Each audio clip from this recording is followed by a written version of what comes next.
Okay, hello.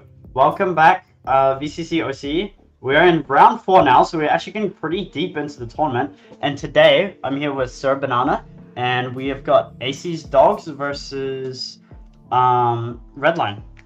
Yeah, I mean, it should be a good game. It is the 1-2 bracket, but I'm expecting big things from both of these teams. Redline coming off a relatively convincing game against OTS, my own team, last week.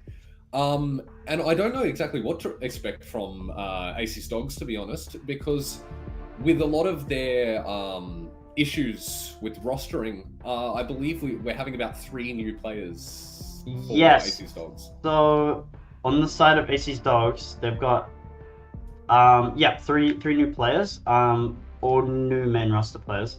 So it'll be interesting to see how they perform with the new roster, if they're gonna have like a disadvantage in the game because of the new roster, like all being fresh together, or if they're just gonna get like some good early round wins and not really any VODs for any other teams to look at.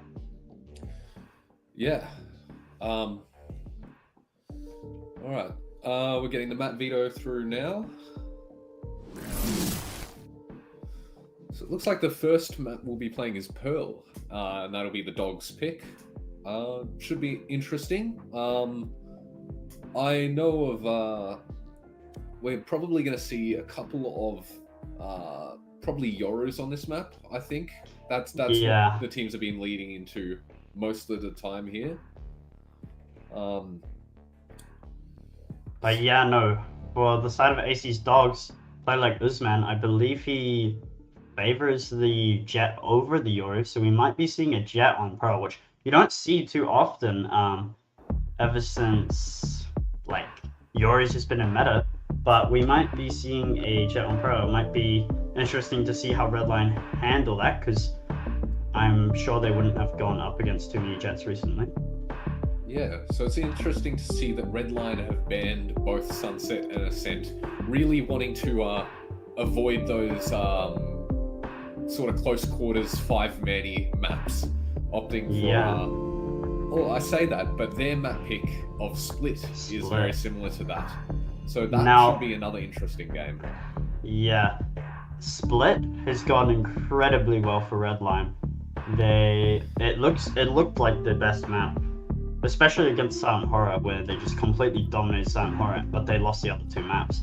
So it'll be interesting to see how Split goes for Redline, and it is their comfort pick map.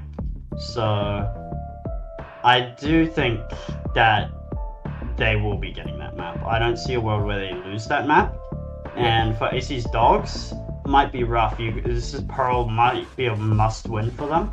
Definitely. And they're gonna have to start off the series strong. Yeah, I mean, it's either gonna be, it's probably gonna be a O2 series if AcZy's Dogs cannot figure out this Pearl. Yeah. Okay, and all the players are ready, so we should be going into the agent select soon. Once let's just double check. Getting all of the players in the lobby ready to move to that agent select, where we will see what sort of interesting comps each side is going to cook up. And I've got a little bit of a read. I think the AcZy's Dogs are going to go double dualist Jet Yoru. Yeah, I do think. Oh, and the hover is there for the side of Redline instead. Oh wow. Jet Yoru hover. It's not on stream yet. Do we have the agent select on stream? It is on stream. It is? Okay. Interesting. Oh, wait, so you called Usman on the Jet, but we're actually seeing a hovering of Neon here. Yeah. That's gonna be interesting.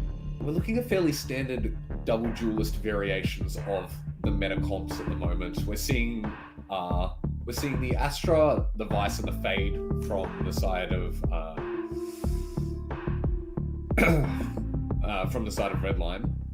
We're seeing the Cypher and Sova both usable picks, but definitely not the most popular on Pearl from the Dogs. We're seeing the double duelists from both teams. I mean, for the side of Redline, you're gonna have the Yord push out those trips, so it's gonna be interesting to see what type of setups are gonna be done to counter this Yord, or if the Yord is gonna get too much value with the clone. But also for the side of Redline, do not have a silver, so the sniper pick has got some legs here, and it's not gonna be completely terrible for them.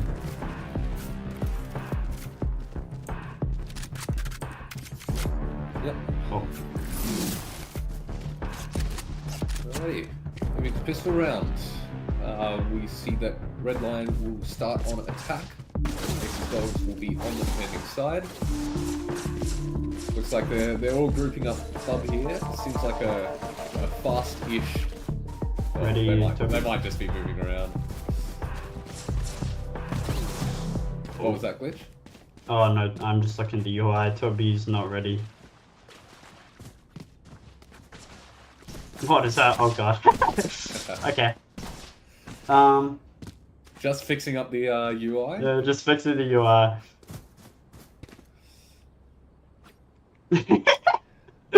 Yeah, fun times indeed. Okay. Well, anyways. Yeah, it'll be interesting to see how. Yeah, it looks like they're going for a 2 at the moment.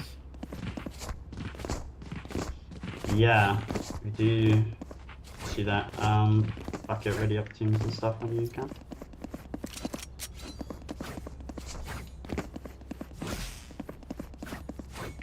It's bucket, yeah.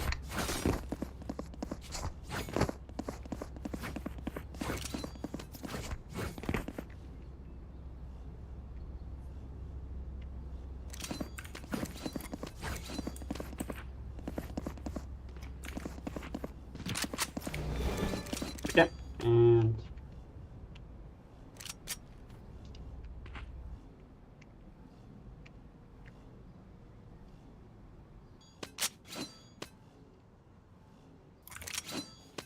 Alrighty, and the countdown timer has restarted again. All issues are solved. yep, unfortunate that the UI got a bit cooked there. That's but right. One of these days we'll get it up and working. Yeah, but no, we do see just a pretty default setup coming from the side of Redline. Oh, why are we paused again? It's not reading chat. Oh, okay. Usman is DC'd. I guess you could try and get the UI working now, I guess.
Okay,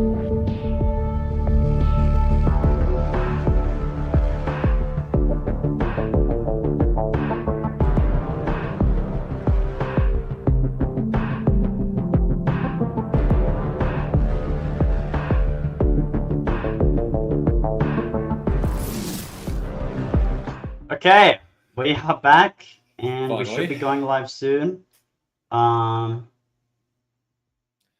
Indeed, Assuming- after a couple of tech issues, we've sorted it.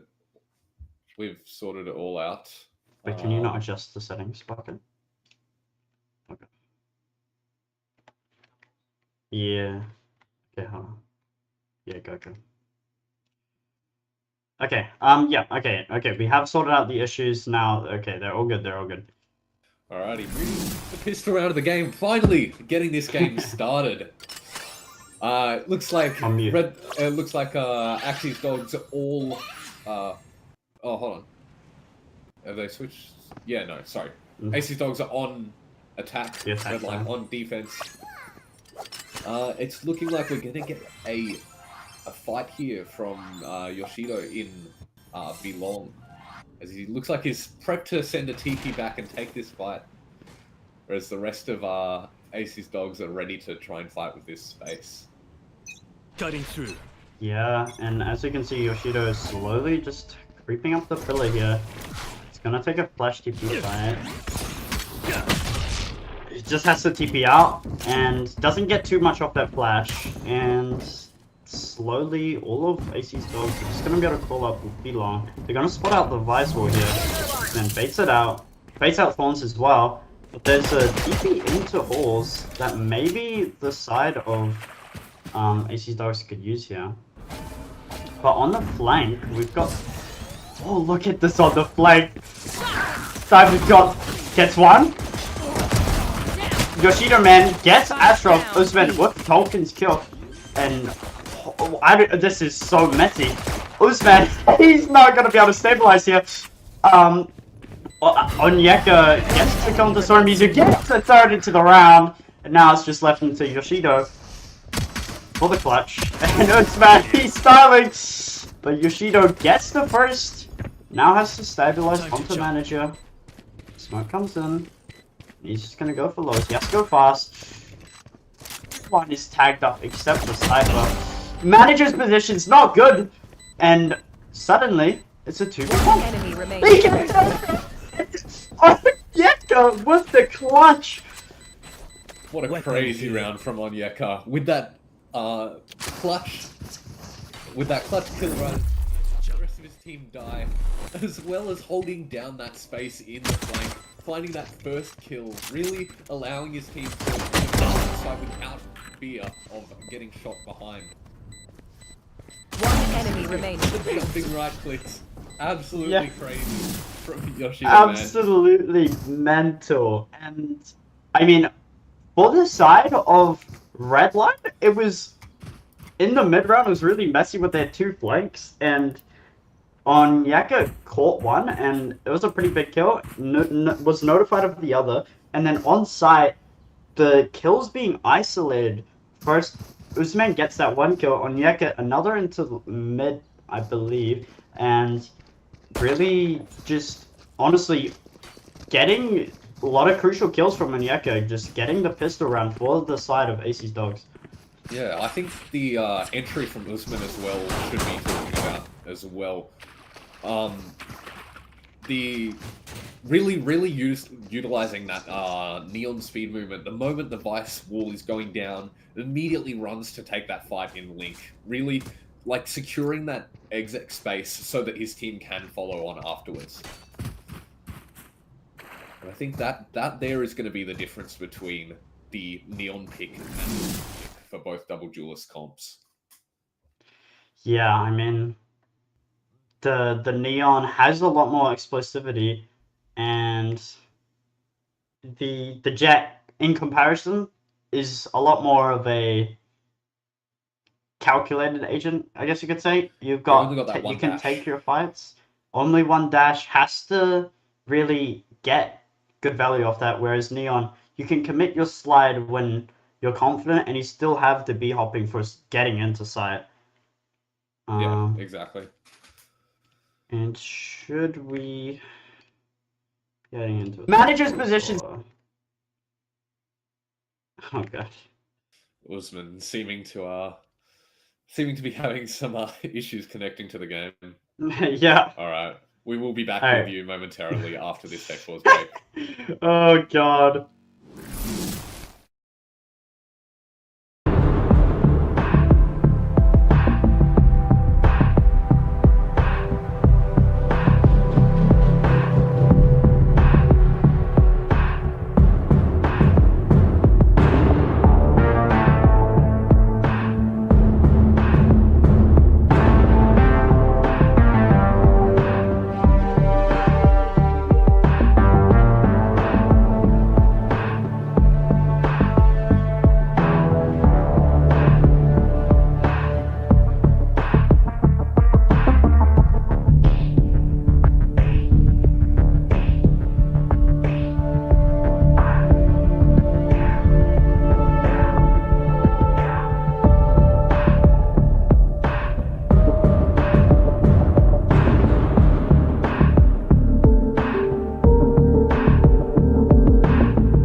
Wait.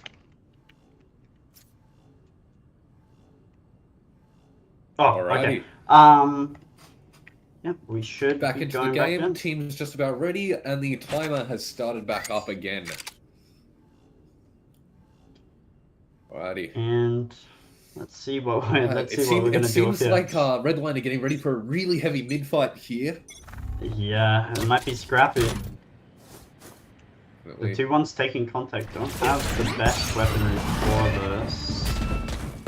Yeket gonna have to try and find value with the Stinger long range. Yoshido gets Astro Rock, and now forced out on Yeka. You've only got a Stinger. Can you really get 2 here? And it could be pretty bad for the side of AC's dogs here. Yeah, Redline choosing to react running down to B, but leaving the spike behind. Lucky that Redline hasn't seen that, because now they're able to re-get the spike and move their way towards that B site to get the plant down. Yeah, and the side of Redline have completely read this wrong. They thought they took a time game in, but no one's there, and now they're all just grouped up in art, and not gonna be too much they can do here. Gonna take this fight mid again. Yoshido half clears it, Onyeka gets 2. And now suddenly connector push, but Growlers catches Fishman out.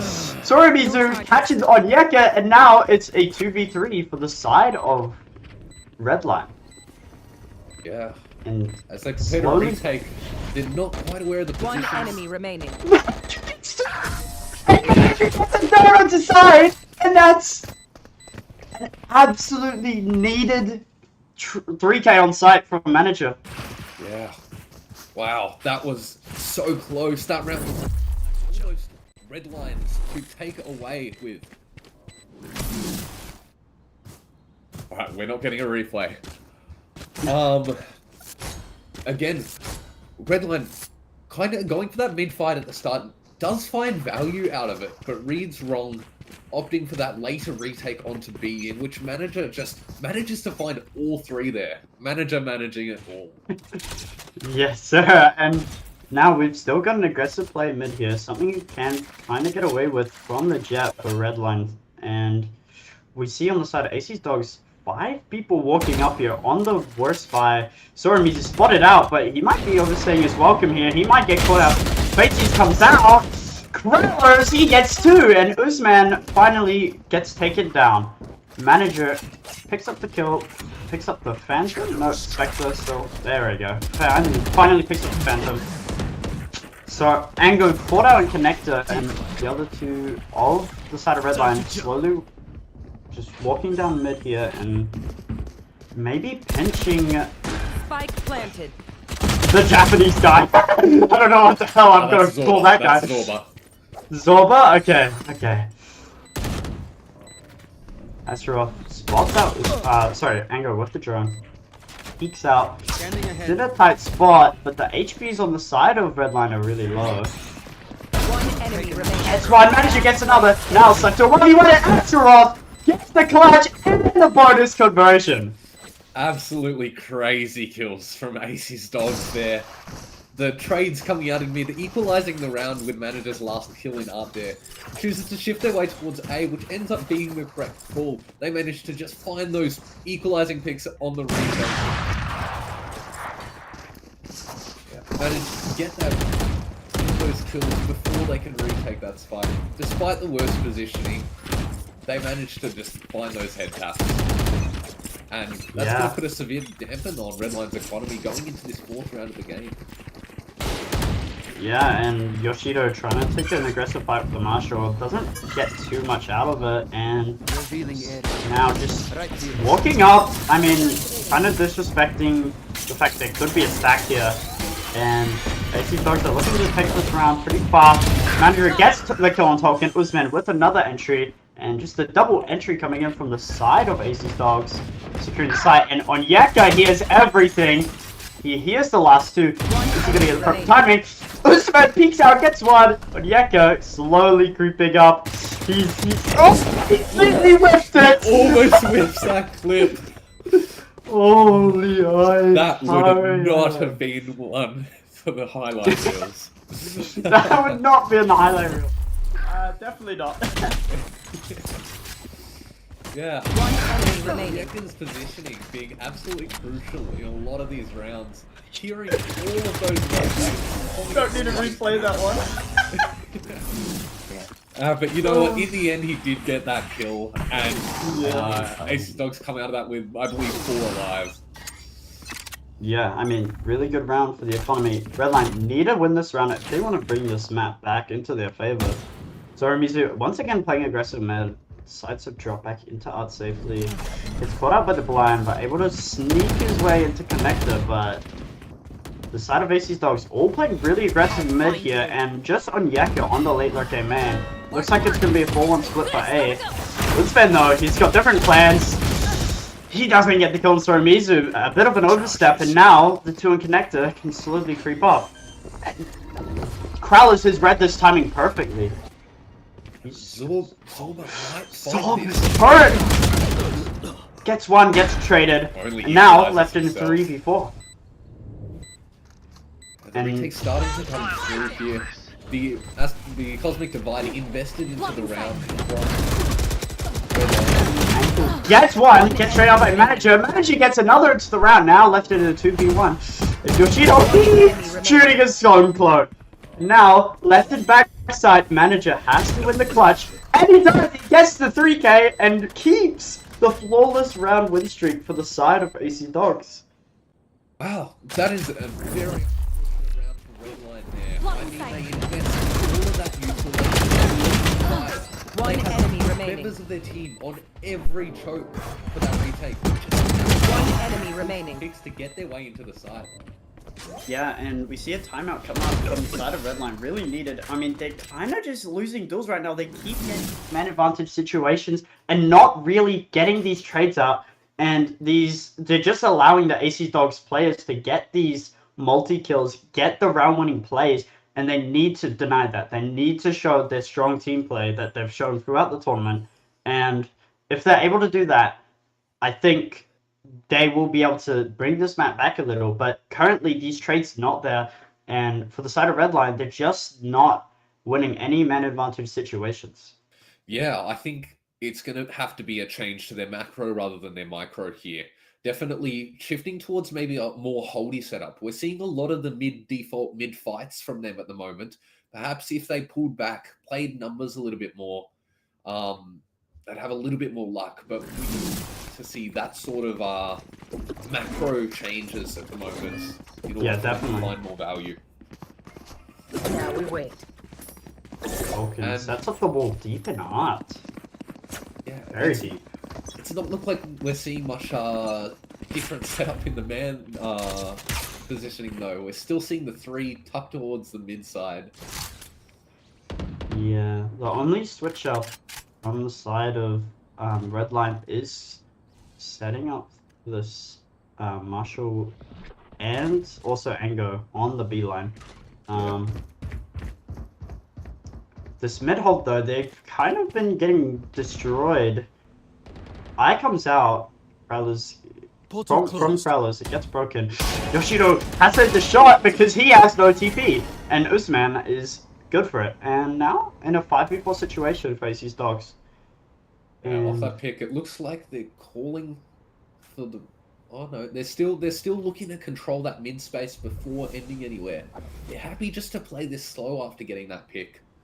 Slowly bringing Spike over to be long now, but working their way up silently. I'm out of here. We're good. Yeah, and Usman and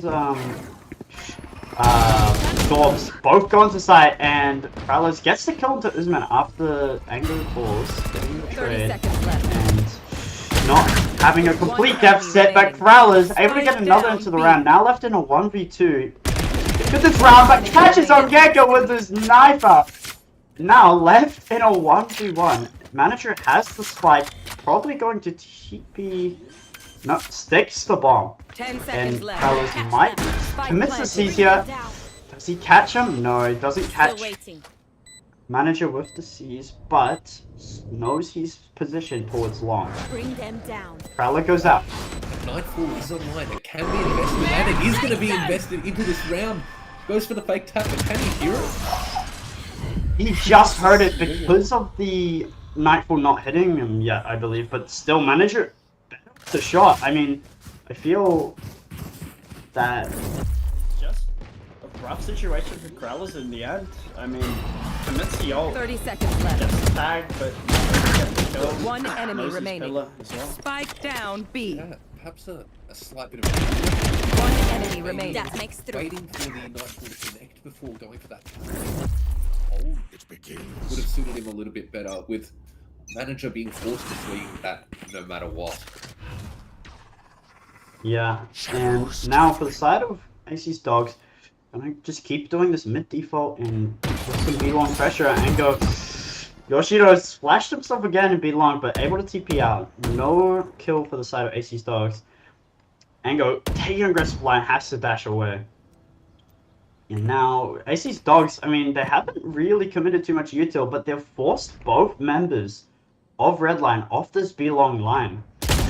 And Krellers, with a big duel into connector, shoots out the clone, but Zorb's just gonna sit back. Doesn't want to be too aggressive here, but I think gets the kill onto Krellers. And now, once again, a man advantage for AC's Dogs. And Zorb's Stabilizes for the kill on Yoshido. Gets refragged by Soramizu. But look at the lurk from Onyeka. Calling for the rotates towards A. Ops the neural theft. He's gonna spot out the 2 in spawn. He's hurt! 30 seconds But he's left. still good for the kill. He's going deeper. Can he get Ango? This man doesn't get the kill on Soramizu. And Ango gets the kill on Onyeka. And suddenly it's a 2v2 from a 2v4. Managed to But find those Astros- crucial picks and equalize that round as they move in for the retake from both Flowers and Art. Yeah, but Astros got his Silverall here. Just gonna want to play Timer, but he's playing an aggressive line. Manager gets the kill onto Soramizu. Ango catches out Astros, and that's Silverall gone. And Manager, he's good for the kill. The TP into backside's incredible, and he's 12 and 2. Yeah, the Shrouded Step utilized perfectly there. Completely hiding his positioning there, manages to find the pick, shooting him in the back of the head. Yeah, and for the side of Enemy 7 remaining. rounds in a row, they have Enemy they kill. have the Dimensional Drift and the Hunter's Fury. Gonna be able to commit both. Into the next round, probably, because they're facing an eco. And they might just get up to 9. But opt to use the Dimensional Drift this round. And Very early, just he's clearing out already long. half through, and he hasn't made the balls yet. I'm back. Doesn't get too much for it, but still, the long control acquired. Now, Ango Spike wants to planted. try and play aggressive with his knives. He has to be the playmaker, but Zorbs gets a kill onto Crowlers. All the initiator util down. Ango, kill onto Zorbs, gets the refrag. And now, it's a 4v4. Ango knows he has to really get these kills to make this round winnable. But he beats it! And Tolkien not good for the shots on Onyeka. Now it's a 2v4, but Manager is going for an absolutely mad play. One enemy remaining. This man gets both with the slide. And it's we're probably going into attack here. Yeah, very unfortunate these. The spike was already planted, it would not be a random rollback. Picked off that manager, finds that free frag. What manager is doing well. One enemy remaining. Crosses of both remaining Redline players so that his teammate can come through and secure that round for them. Yeah, I mean, the Dimensional Drift committed early, didn't want to take any risks on the eco, maybe opting to like clear out any close angles that could be shotguns. I mean, the Yoshido has been pushing out long a lot, and Ango also taking these long fights, so not completely a waste there just to get this early info. Yeah, and I mean as And- well, they've had their I believe it was Kralers playing with a Bucky on side the last eco round they played, and you definitely do not want to run into that unknowing on a buy round versus an eco. Yeah, definitely. And we are going live in a moment. Just looking at the scoreboard here, we can see Manager right at the top there. 13 kills and 11 kills respectively. Really putting in work for their team at the moment. Yeah, and I believe that is a duo. Yeah, Manager and Onyeka are a duo, so both just dragging with each other there. And now, Another four once men again, don't be long. we've seen this before. It's B long control and Onyeka on the mid lurk. But Redline have actually read this a bit better, and they've got 3 towards B. Ango takes an aggressive fight, isn't able to get the kill. Usman now dashing into sight, is into walls now, gets the kill on Crowlers, and now the side of Redline are forced back. Yoshido gets one, gets the second to Usman, he's not able to stabilize the shot. And Ango gets 2 on site, and now Onyeka left in a clutch. They know he's been lurking, but he still gets the first. Now left into a 1v2. And he's not aware of any of the positions, and just aware that Tolkien could be somewhere around. Yeah, I mean, This it's red like a cam. completely different team.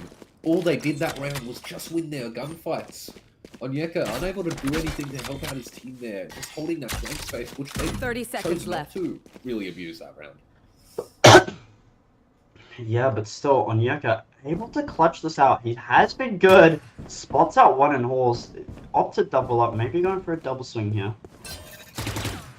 Onyeka breaks the flash. A low time. Double swing comes out, and Tolkien gets the kill on Onyeka. Very disciplined from the side of Redline, and get their first round on the board. Yeah, what a crucial round. There is no better time to get your first round in the game. They Well, I beg to differ. there is when you're 0-8. I have Yeah. Sorry. Yeah.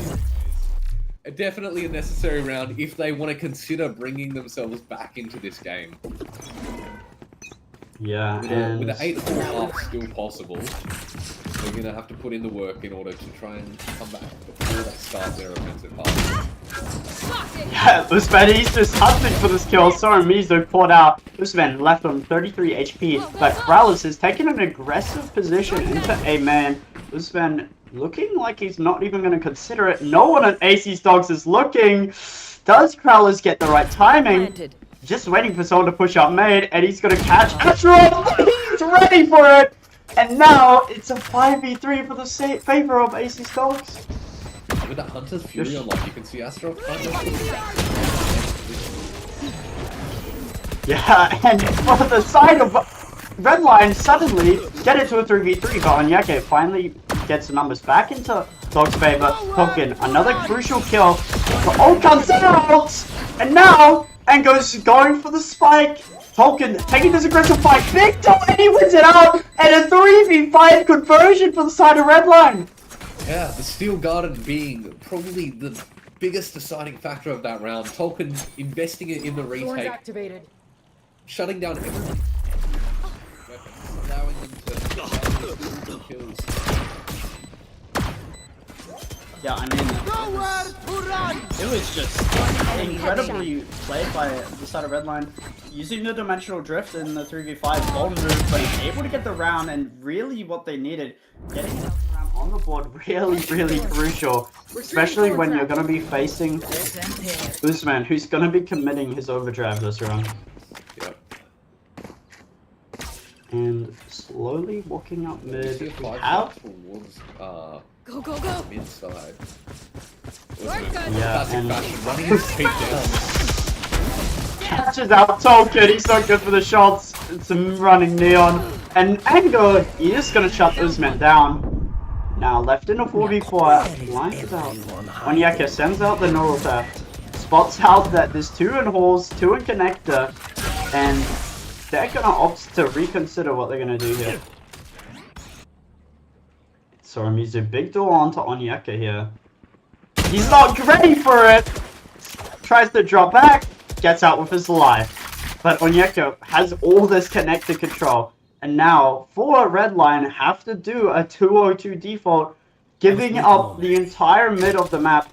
Basically giving AcZy's Dogs all the map control, saying, hey, we gotta play for retake now, but Krallis really wants to get this pick early, bring numbers in favor, because it's favorable, but Astaroth, he's got to shut him down. 30 and seconds left.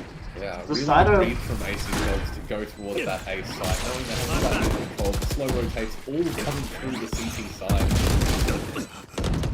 So Armenia gets a kill onto Zorb, and Astaroth refrag onto Engo. Now left in a 3v2, AcZy's Dogs have all this art space, have the good plan. Should win this every day of the week, but Astaroth caught with his recon out. Last player standing. Spam's good from Onyeka, and he gets 2! Incredible game sense from Onyeka there to spray both down through that smoke.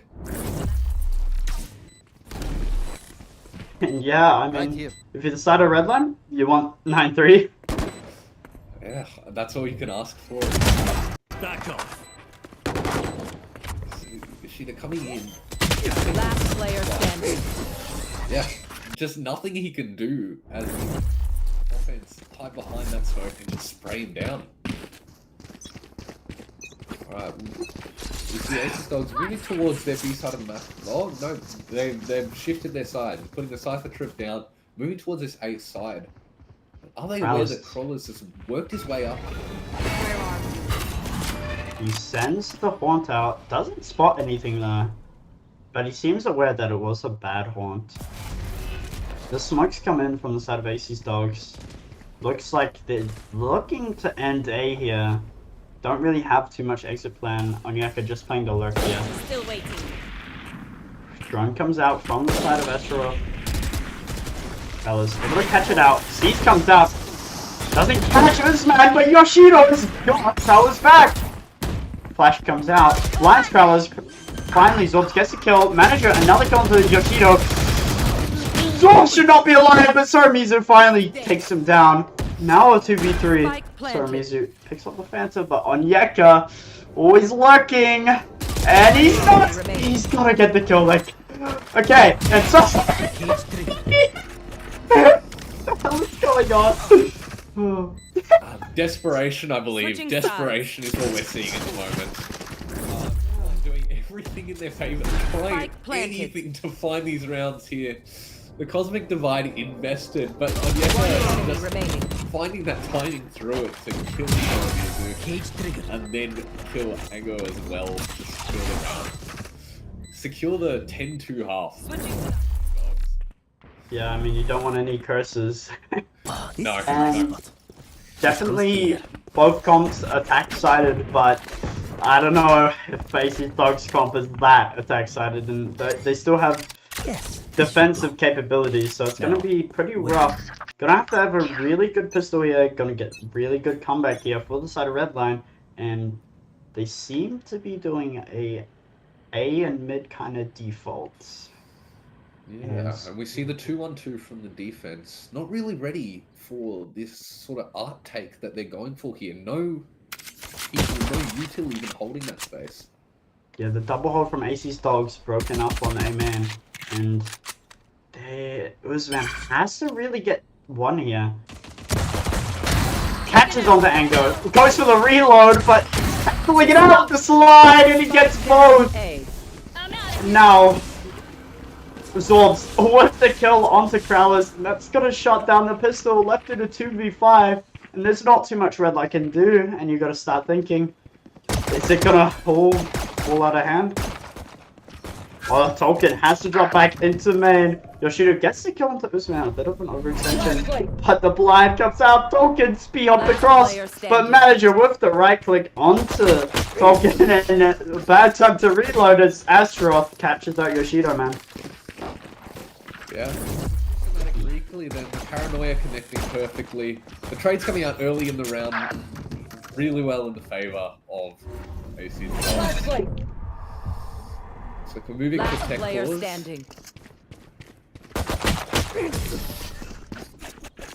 Oh, okay. We are not. Wait, have I been muted? How long? Did I just mute? Or You're not okay? muted. No. I'm unmuted. Wait. Yeah. Okay. Yeah. All right. Okay. Yeah. Timer is back. Timer's back. On. Yeah, we can see on trips set up here. Excited to see what he can do on this defensive half, since he managed to have so much value from his lurk on the offensive half. Yeah, just an aggressive play here. Opting to not force the half, but Osman's judge is going to rinse them out, and now left in a 4v2. And Yeka, the Spectre's not good for it, and Tolkien's trying to jump up with his line, and he gets out! He somehow manages to get out there, but he is being pinched from all angles. He is with a swinging angle, manages to shut down the judge with 40 health to his name. Yeah. Absolutely mental round, and now 12-2. And Redline did not force it in the last round. They have to be pretty confident with their attack here. Last player standing. They cannot drop around as we move to 15 of the game with a 12-2 scoreline in the favor of AcZy's Dogs. I'll turn this around. Yeah. You can see them stacking up here, heavily towards this A main, wanting to forget about mid, Forget about B. Yeah. We are just sending it through. And are they going to get anything for it? Sorb's able to get out, spotted on the backside. Sorbs gets one. Sorobisu, Osman with the frag up to Ango, Tolkien kills, gets the refrag, gets 2, left on 11 HP. The HP's last 2 on the side is so low, and there's nothing they can do. And AcZy's Dogs start to 2 on their map pick. Absolute domination from AcZy's Dogs. 13-2. That is one of the biggest scorelines seen in this tournament so far. Yeah, we have seen we have seen a couple 13-0s. Okay. But this is definitely a domination, especially this deep into the tournament when you expect the teams to be a bit more evenly matched. Quite the domination on a map. If you look at the side of Redline, they got 4 first bloods total. Yeah. That's you can see mental. Usman himself having more than that. six first bloods to his name. Really being that crucial entries for his team there. 17 and 14. But we can also see above him on Yeka at 22 and 8. Being the vital element of that attack half for the Dogs. Finding all those lurk kills. Finding all that value in the calls for rotates as well. Do we know who is IGLing AcZy's Dogs? No, I have no clue. No, I mean, yeah. No, but no idea who the IGL is, but it'll be. I mean, they're calling a pretty good game. Yeah. So the three. All right. So now that we've got the results of that game, we will be heading for the next game, which will be Split. What do you expect to see on Split? I expect Redline to be pretty confident with this map. And yeah, no, they should be a lot more confident in this map. Because it's their comfort pick map. It is their map pick. They have to bring something out. I mean, we've seen against Silent Horror, when they came out with this map, they absolutely dominated Silent Horror, and they ended up losing the series. So they should be pretty confident that they can win this map out, and it should bring the confidence back for the side of Redline, and we might see an interesting map 3 if that's the case. Yeah, I definitely want to see more of what Redline are capable of, because this was an absolute slaughter. I want to definitely see more of that kind of aggressive play that we were missing in that game. Alrighty, we will be back with you very soon after a quick break.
are back. Welcome back.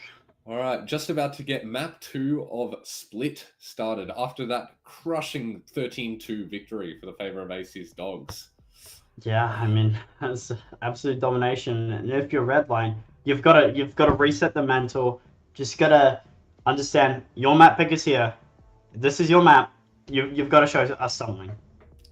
Yeah, absolutely. I mean, there are a couple really good moments from some of the members of Redline, but they just weren't pulling it all together in order to get those crucial rounds.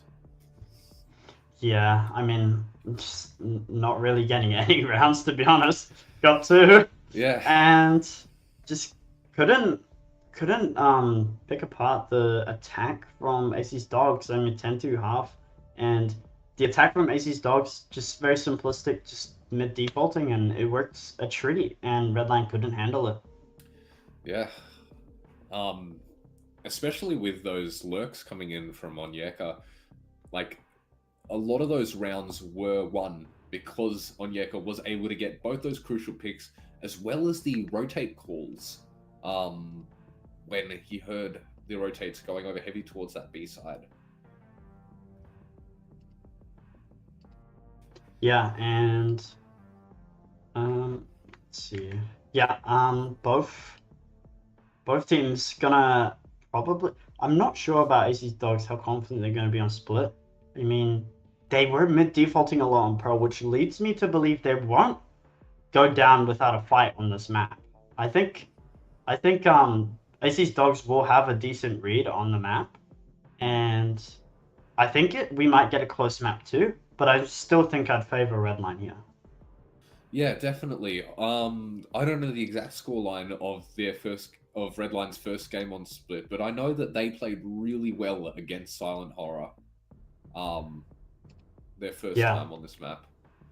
So we should see, especially with how they were playing Pearl, that heavy mid default style, which is absolutely crucial on Split, where mid control is the way you play that map. If you can't control mid, you're just going to get funneled through those main chokes and you'll lose the game.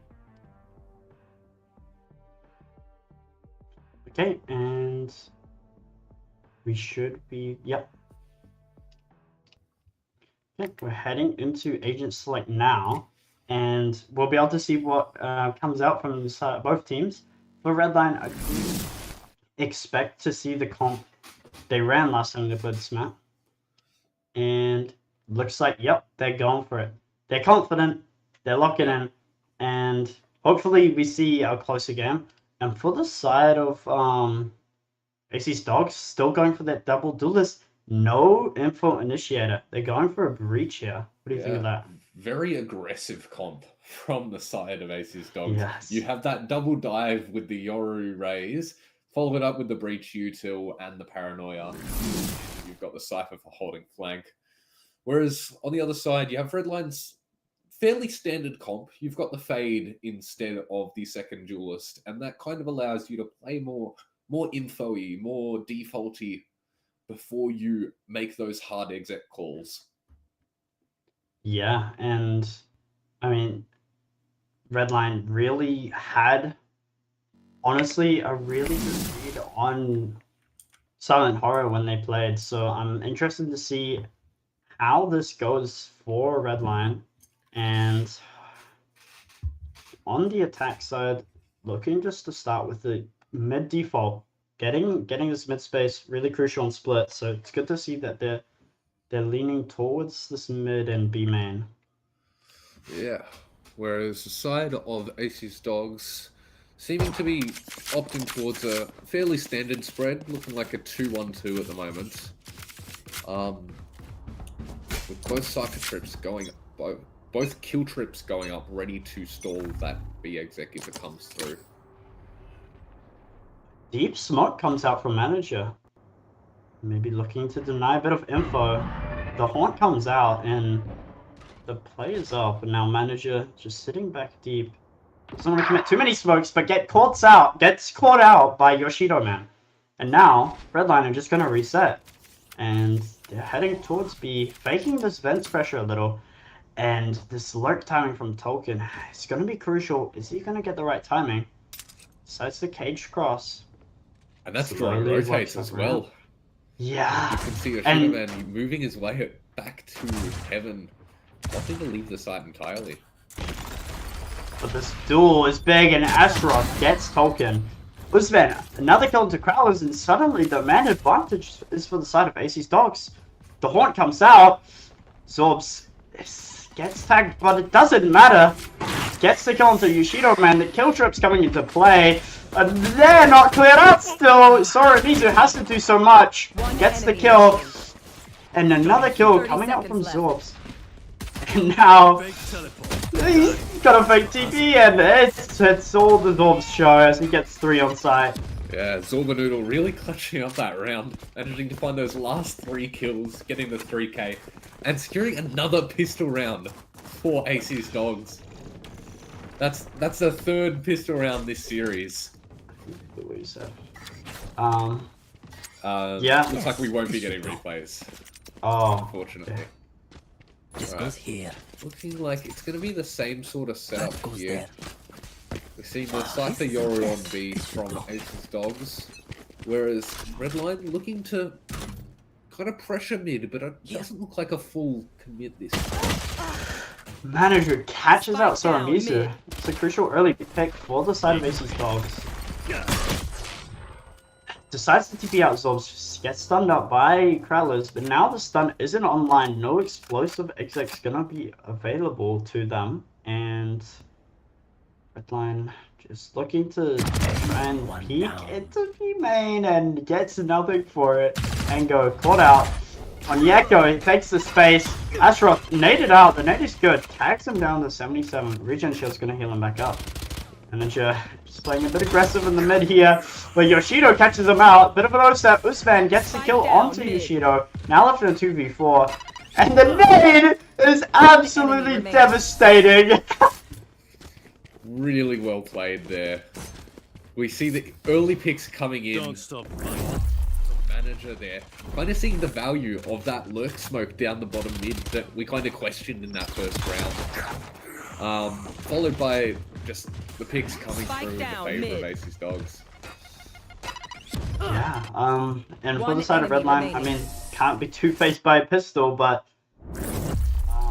none of these rounds have looked convincing for the side of Redline. They didn't have a good idea into the eco, didn't have an amazing pistol where they just lost the picks there. So looking to set up towards A, maybe fake out some lurk pressure. Stun comes out and ramp, catches out Usman, but he's sitting up there for Judge. And Astaroth has to really get one on site here. Just drops out into CT, that's good enough. There, Usman gets the Judge kill. Gotta try and nade out Tolkien. Spike Goes for the planted. Phantom and he gets it.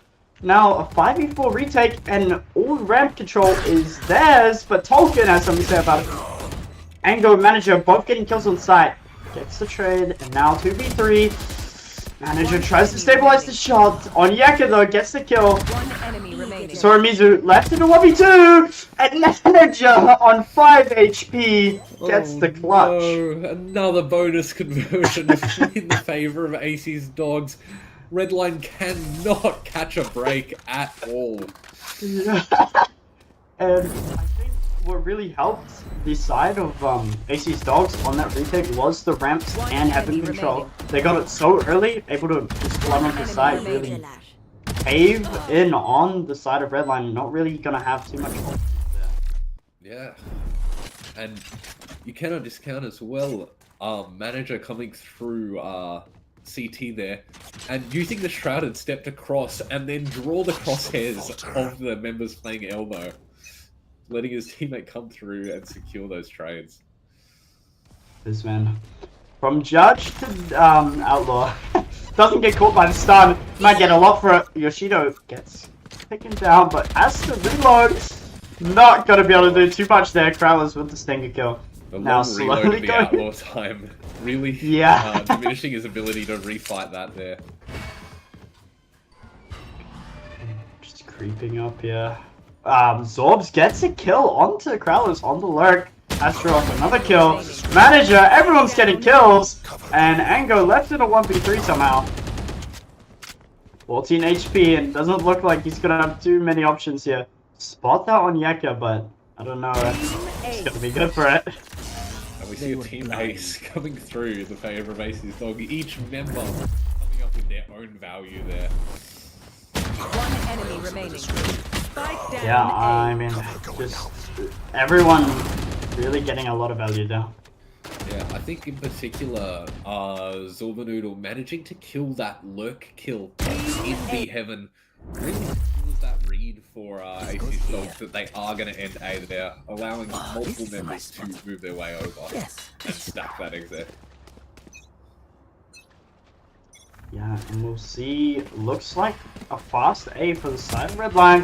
Yoshido spots out. Usman gets the kill and ramp. Holds out. It gets him nothing for it. But Ango gets another kill and now equalizes the round. 4v4, Dimensional Drift comes in. Here. Dimensional Drift getting so much value, spots all three remaining players. Face your fear! Redline. Yeah, but the Nightfall's good from Soramizu. Stalls out the retake here. And Zorbs is left on side. Usman caught with the satchel. Now a man advantage for the side of Redline. 3v2. Cease comes out, no one's there. And Onyeka now noise back. Creeps into elbow. Manager gets a kill onto Soramizu, but Ango and Tolkien gonna stabilize. And they've got their first round much earlier. Yep. Definitely a good time to pull one round in. That is their third round of this series so far. And definitely a much needed one. Yeah, We can and see Last the player here. standing. Just the shots coming in from each member there, getting the trades coming through, which is not enough. This is a nice spot. We haven't been seeing enough of that yet. yeah, Yalla. I mean, Sheena. it's a lot better. I think that round was a lot more convincing for the side of Redline. And they might start to get a little bit of a read here on the side of AC's dogs off that round. The fast pick was really powerful. Wire. Now he comes out from Usman just to break the trip here. Just coming up mid here. And Redline are gonna get Heaven control for free. But the blind comes out from Manager and he catches all three, but it isn't able to stabilize the shots and it only gets one. And now Onyeka Zorbs gets the kill onto Yoshido, and Azeroth, Soramizu, Ango all just getting refrags all over the place. Now it's an awkward 2v1 on site here for Zorbs. He's gonna be able to TP out. Now a 2v2 retake. Zorbs. CT and Heaven, both members of Redline, choosing to back off into backside. Soramizu, he's gonna take the first fight. The Zorbs aftershock is good coming for it. out, chooses to swing through it, but it gets the kill!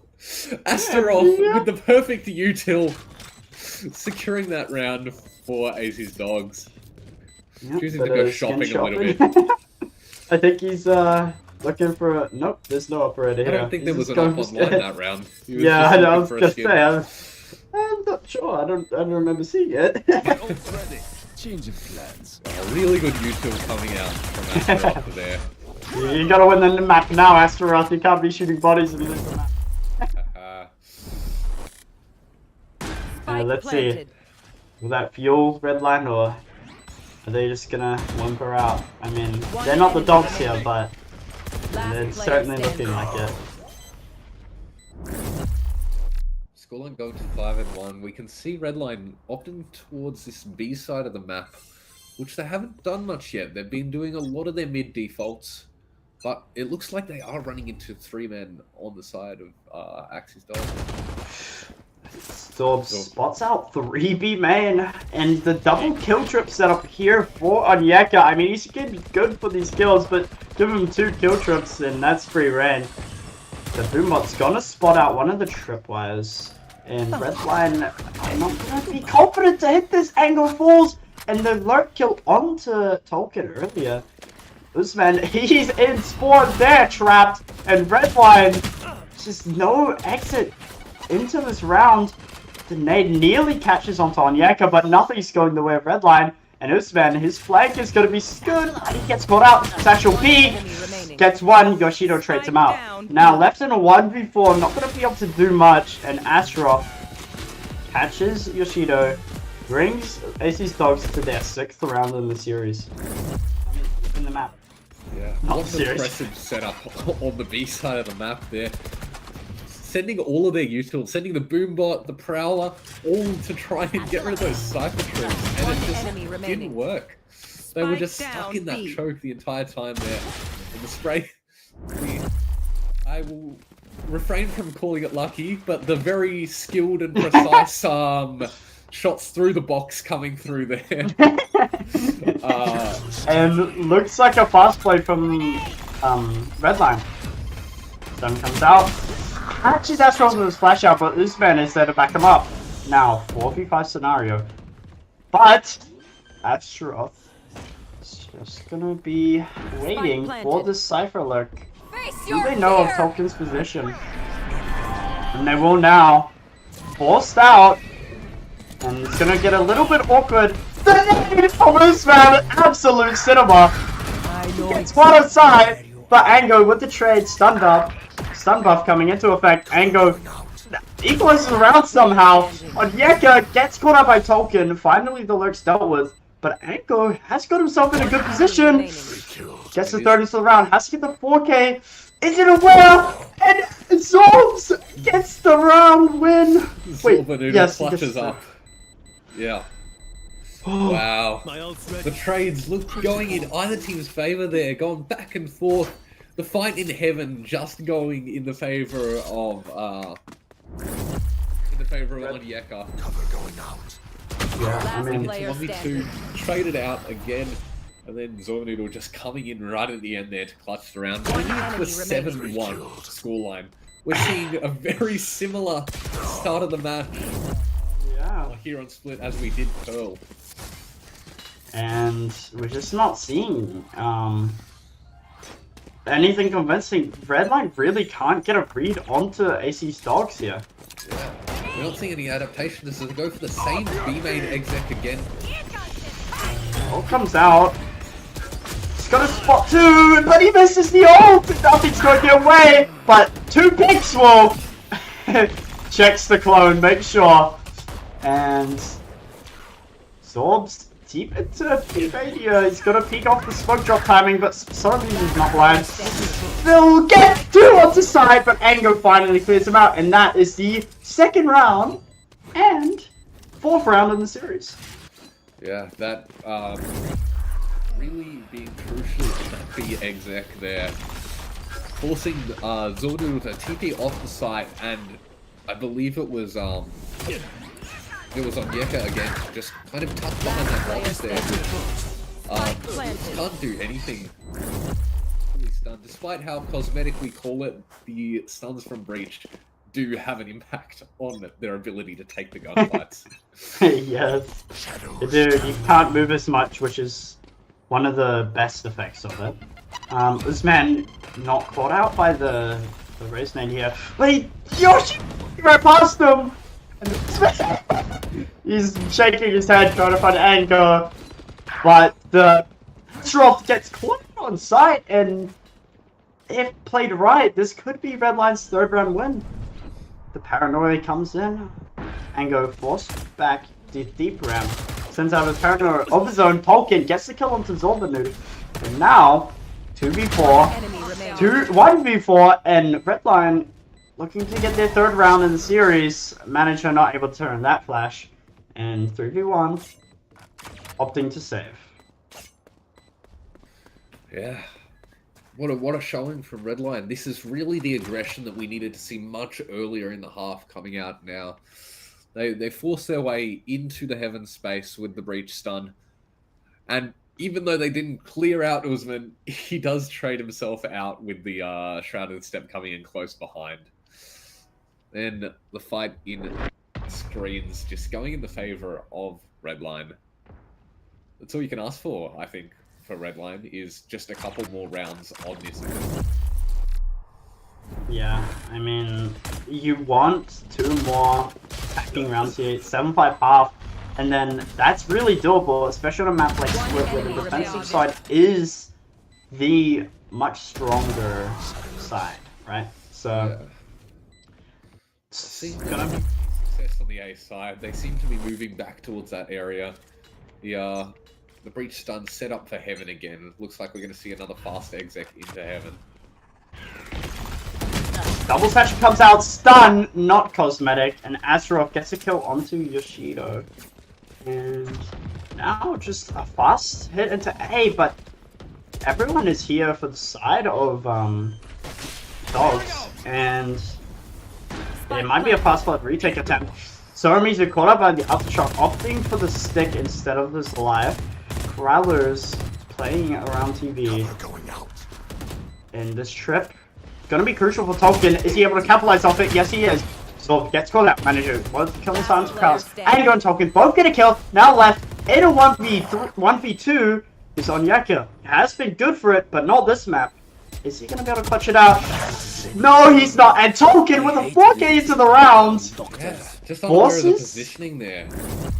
Yeah, and it's a rough buy for the side of AC's Dogs, and it looks like Redline are going to stabilize and get their 5th round if everything goes right.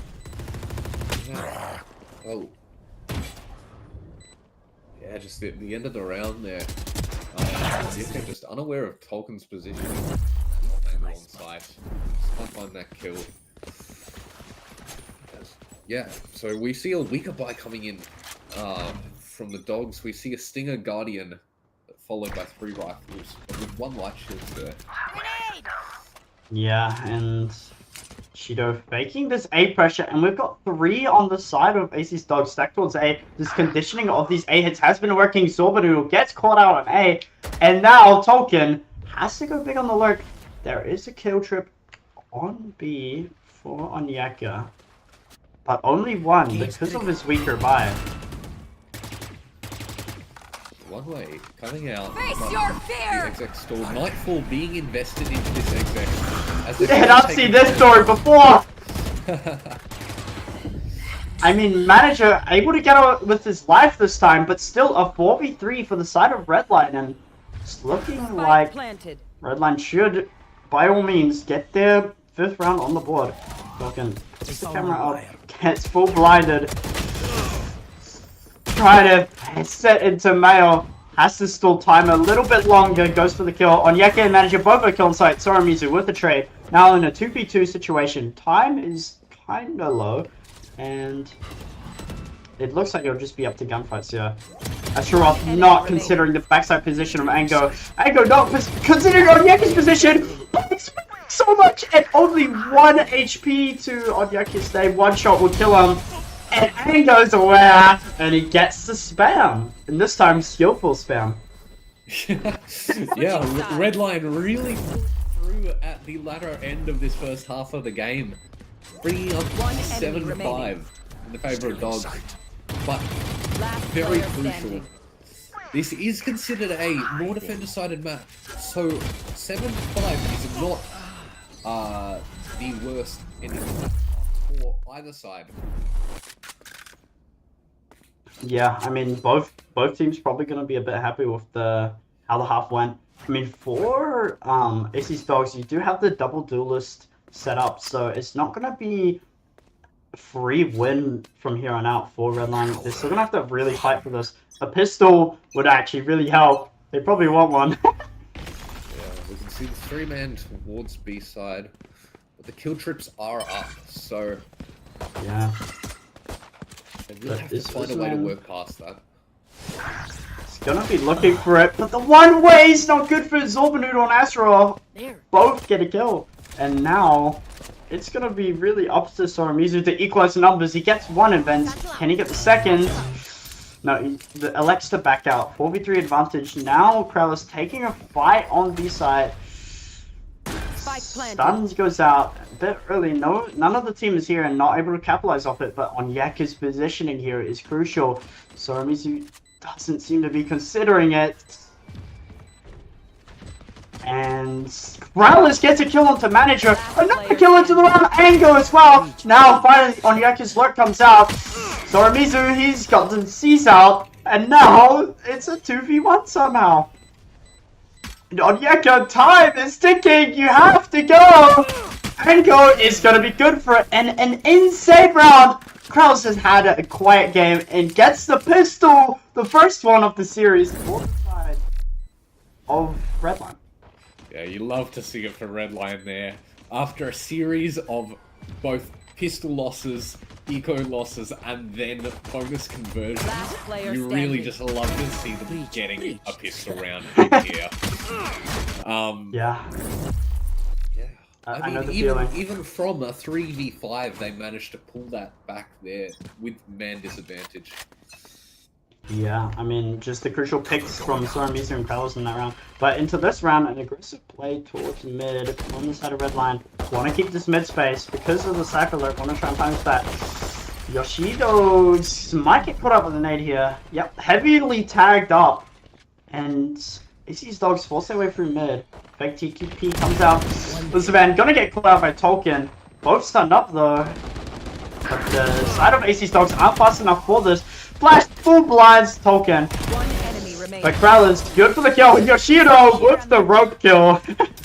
And picks up the Bulldog, and all Bulldogs carried over. None of my stuff Yeah. has malfunctioned. It seems like Redline was very aware of this mid push this round.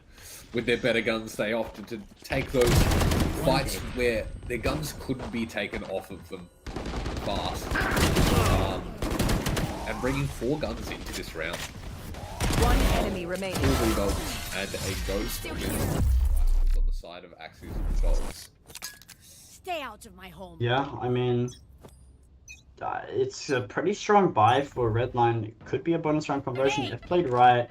Bushido gonna be a little bit aware of this mid, but pivots immediately towards A. 3-man stack towards A, but not really heavily towards side, just opting for a fast flood retake setup. But Onyeka catches out Prowlers, and now Satchel out. this Lurk is... I go big. Try and take the fight. Dobbs gets out, and now Ango, another kill onto Uzman, and manager refrag onto Soramizu.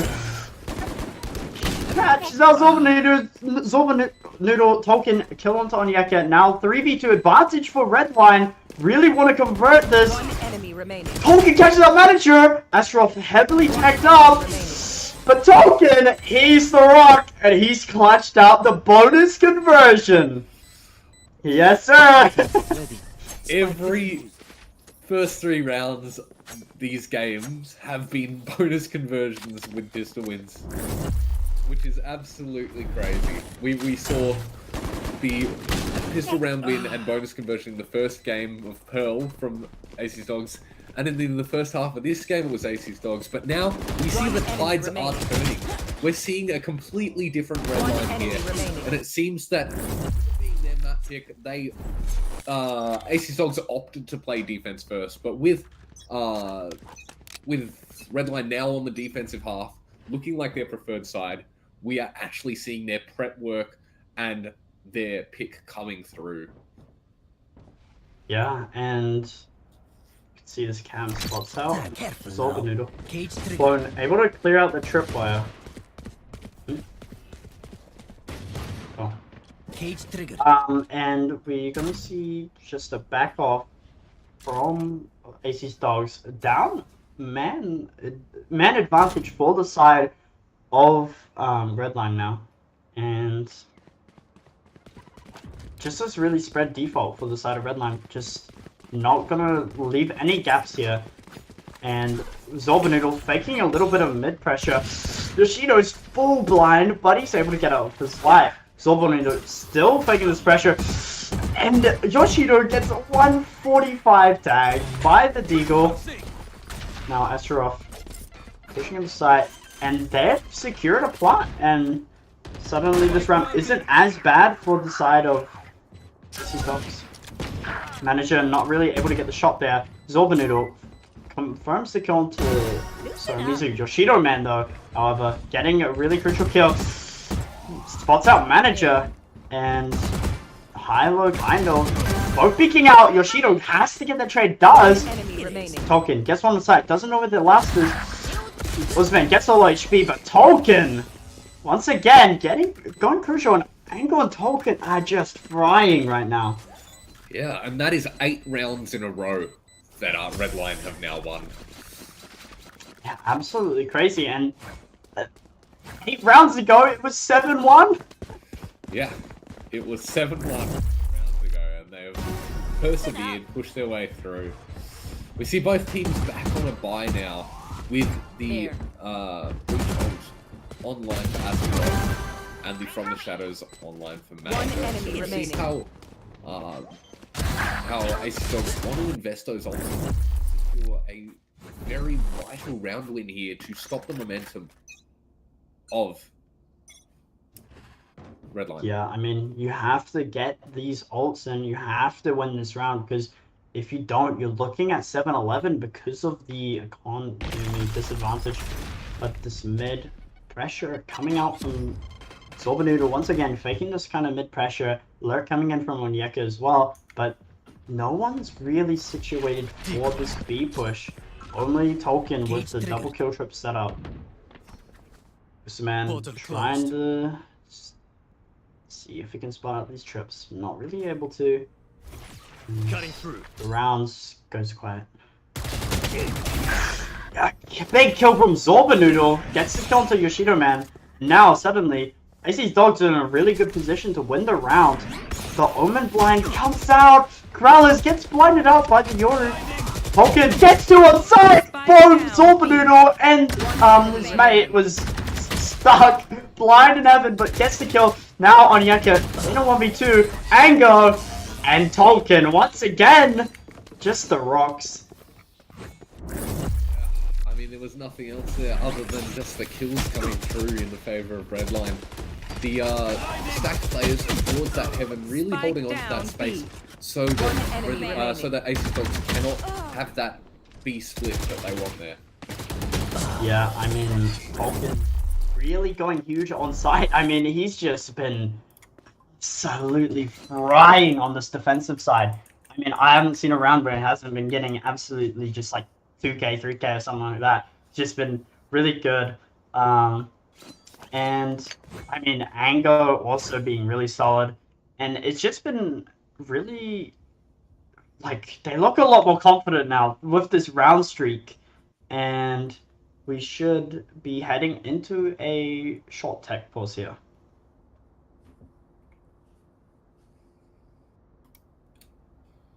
Okay. Yeah.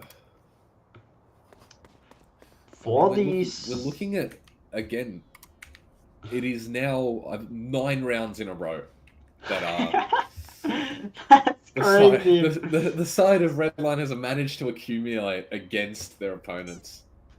Wow. I I'm mean, just hoping something. to see some adaptations coming in from AcZy's Dogs. It's the same as the first half that we saw, that Redline were just not really able to adapt to AcZy's Dogs holds. But now it's completely the opposite here. We're seeing that AcZy's Dogs are just not able to find their way around and through Redline's defensive setups here. Yeah, And I think a tactical timeout is definitely in order. yeah, I mean, I haven't guess... thought of that already. I mean, manager DC'd, but... Alrighty. We will Okay. be back with you very shortly after this technical break.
Yeah, just the lurk.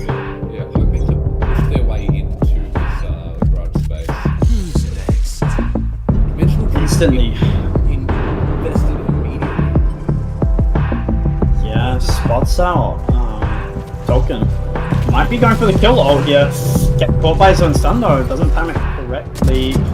Sorba Noodle Krellins gets a kill into manager. Now the man advantage and Token gets to kill the Sorba Noodle.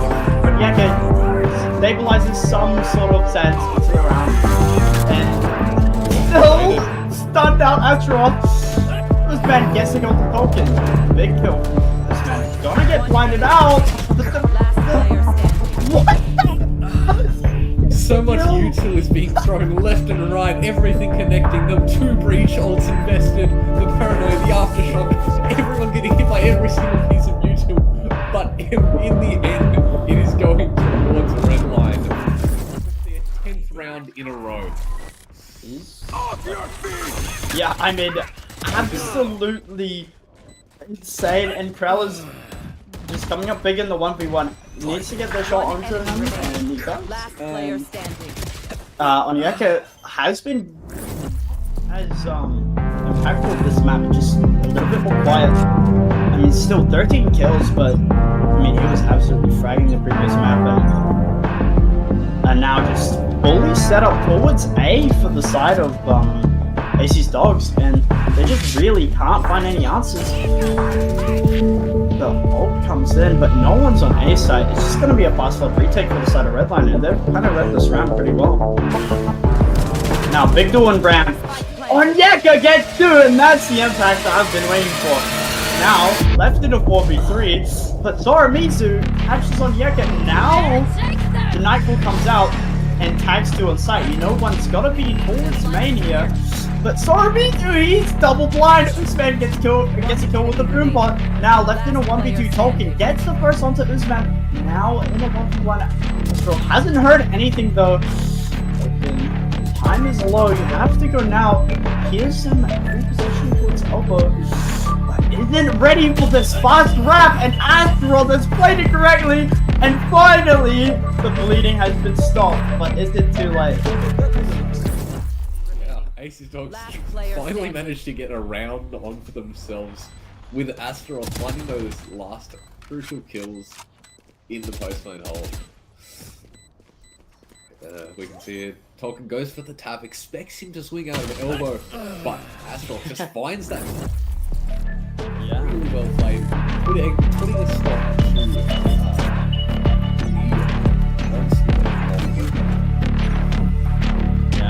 Redline not gonna be too phased by that round. Still, AcZy's dogs have to win another in a row because this round really important for the economy. And Crowlers walks down mid, confident as ever. Doesn't matter that he's on the bottom of the scoreboard. And stun comes out. This man opt to nade this. A nade and aftershock committed. Really want to clear Crowlers out here. The smoke comes in. Yoshido is still gonna just be holding the smoke. Mid control still heavily in the favor of Redline and man advantage. But as you can see on A side, got manager and Onyeka walking slowly. The bomb, sorry, the spike is heading towards there with Astaroth, and just a little bit of pressure being faked out by Usman here. 3 here to shut Usman down, but Yoshido, they don't need util, they just need his gun. Now 3v5, and Zoramizu, a misstep, he wants the corpse, but he's not gonna get it. Onyeka, a little bit spammed out. Here's 2, got the cage, and he gets both. Yo, gets the kill onto Astaroth. 30 seconds left. But he's not ready for it. This is gonna be nice. Dumping it out for Onyeka. Onyeka doing everything in his favor to keep AcZy's dogs in this game. Fight 1, 2, 3, 4, and the 5th for the ace in the round. Bring the scoreline to 9-11. Finding 2 rounds in a row after the onslaught, the dominant onslaught from Redline after their 10 30 rounds. seconds left. Yeah, Ango just not patient enough, long enough, and Onyeka able to convert the kills into an ace. I mean, that situation in ramps was absolutely mental. Now Usman's just walking up here, towards Ram. mid, still being held by the side of Redline. They're gonna get a kill onto Zorbanoodle. They don't know it was just Zorbanoodle there. Soramizi spotted out an elbow, wants to take this aggressive fight, but not really able to. Token gets a few shots onto Onyeka, but this man finally confirms the kill onto Soramizi. Now Onyeka spots the tripwire. He's gonna break it, but there's two there. And Token, he hears the TP from Manager. Manager still catches them out though.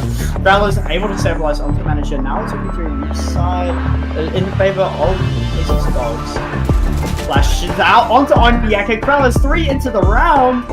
Now it's suddenly looking very scary. And Atroth is gonna stabilize the round now and go 1v1. He's been good! He gets the Ango well manages to denied! find a kill there despite Uzi playing in that off-angle deep sight. Incredible mechanics from Ango. There is nothing else to say there. There is nothing else to say. What? Redline. We gotta see that replay. Wow. It's mental. I mean, this man just sitting off angle. I thought it might have been done, but I just absolute shot there. Oh wait, what? Slash timeout? Can you not? What? Sorry, they've asked for a timeout.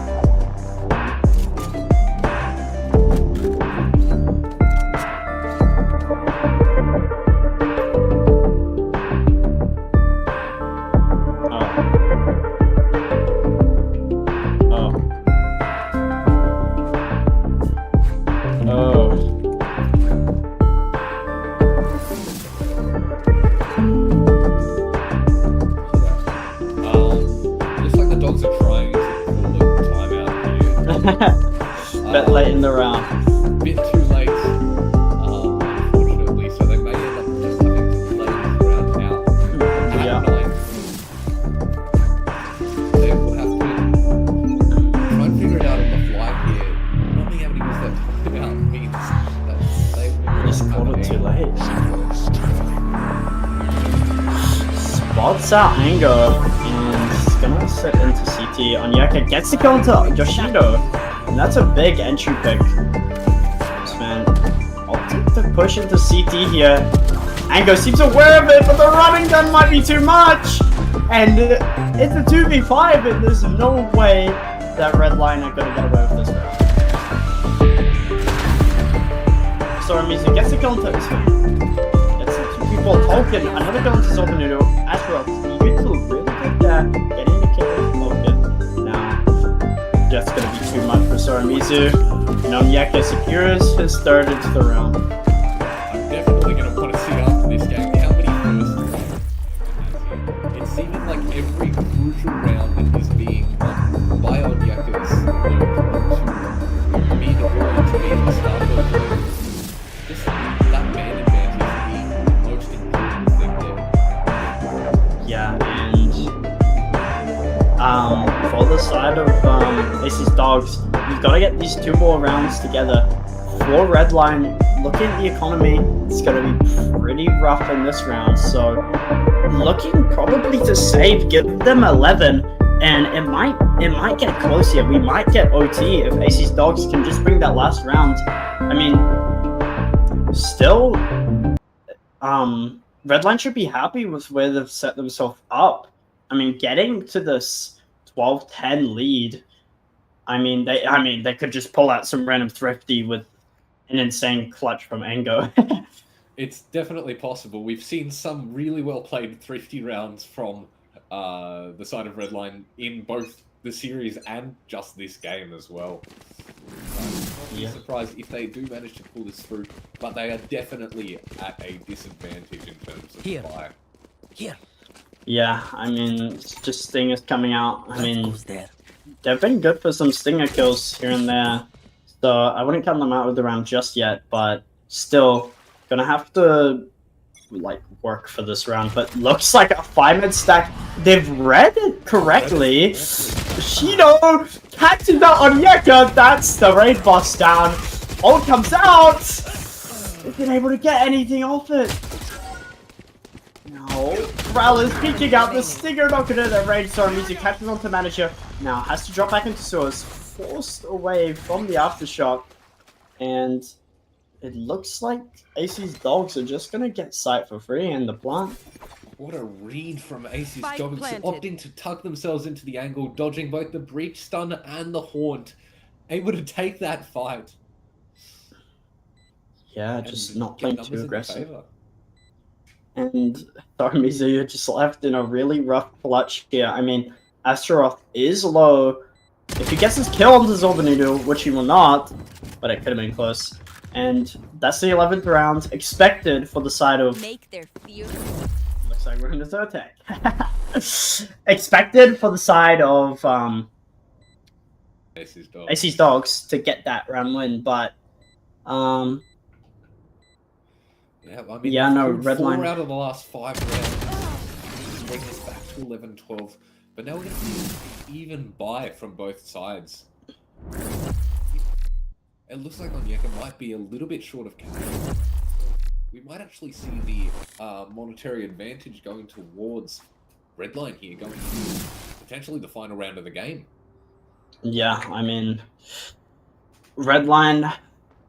Still, I mean, they both teams should have an equal buy. I think Zorbanudu can buy Onyeka, and then Manager will be able to buy himself.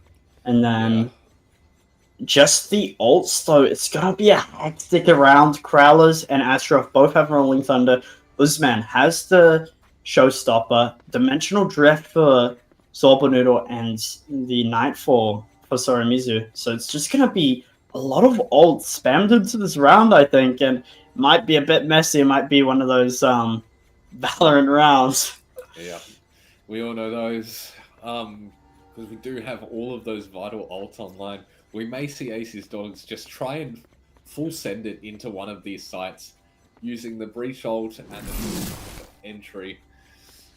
And then just hope that they can hold the post plant. Yeah, I mean, for Tolkien, he's been really good on these site holds, and I mean, I wouldn't put it past him to just get some kills on site through the ult somehow. The cosmetic breach stuns, love to see them.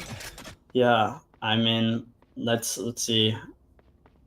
Loading in, and we should be going back to live very, very soon. Dude. Yeah. Yeah. Definitely Okay, both teams are readied up. Very interesting to see. Okay. Sorry. Yeah, going back to the game now.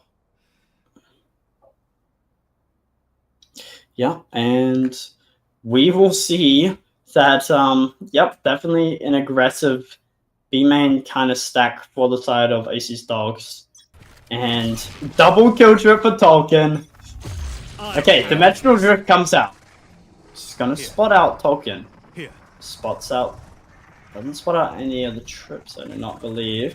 But the Dimensional Drift, Zorbanudu just gonna opt to leave backside. Breaks one of the trips. Doesn't know about the other. Tolkien might be able to get a kill off it. He gets blinded, so he's forced off the line, and the smoke at heaven isn't good, working in their favor. And still, Uzman has his ult online. Rolling Thunder also for Astaroth. But Sorimizu, crucial kill into Onyeka. The lurk is down. Now they know that they should be safe. But this position from Uzman, he could get so much! And he gets two, but isn't able to get the third. Sorimizu gets the kill onto Uzman. Flat out from Zorbanudu, Manager as well. Ango and Tolkien with the kills now to 1v3. Astaroth has to do it all, and Ango is going to deny him the clutch. And that is map 2 for the side of Redline. 11-13. What a showing from Redline. This is what we needed to see in order for them to come back after that first map.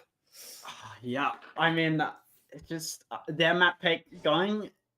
I mean, it wasn't convincing. We weren't expecting it to be convincing, but I mean, the comeback was really convincing. I mean, yeah, the momentum. That game was 7-1. 7-1 in the favor of AcZy's Dogs. 7-1. And it went from that to 13-11. Oh, sorry, 11-13. What is the last map? I do not remember. Lotus. And the sides are swapped again, I believe. Yeah. I mean, Lotus is very different from the first two maps we've seen played, as it is a 3-site map. So perhaps we will see the sort of wide defaulty strats from Pearl for the side of AcZy's Dogs really working again. Yeah. But there is also very much room for those explosive kind of gunfights that we saw Redline taking in both like Rubble and Mound. Controlling both of those, very pivotal in controlling the rounds in Lotus. Yeah, we see Token and Ango coming up at the top of the Can you check the video, please? At 27 and 26. I have no clue who's on what side. Okay. Okay, there we go. Thank you. Yeah, so Token and Ango at 27 and 26, respectively. Yeah. Really pulling the team through there, especially in their last couple of rounds. We see the lurk from Onyeka, who definitely deserves team MVP for that game, being shut down in the last few rounds of that game, really leading to them not being able to find that value. And Redline were really good to deal with those lurks in the later half of the game and just closing out the game just barely. And I mean, 7-1, you're not going to have a convincing scoreline by the end, but still just really, really great comeback. Maybe just the mentals getting reset in the end from Redline and able to bring their map pick to a map victory. And now we head to Lotus. Yeah.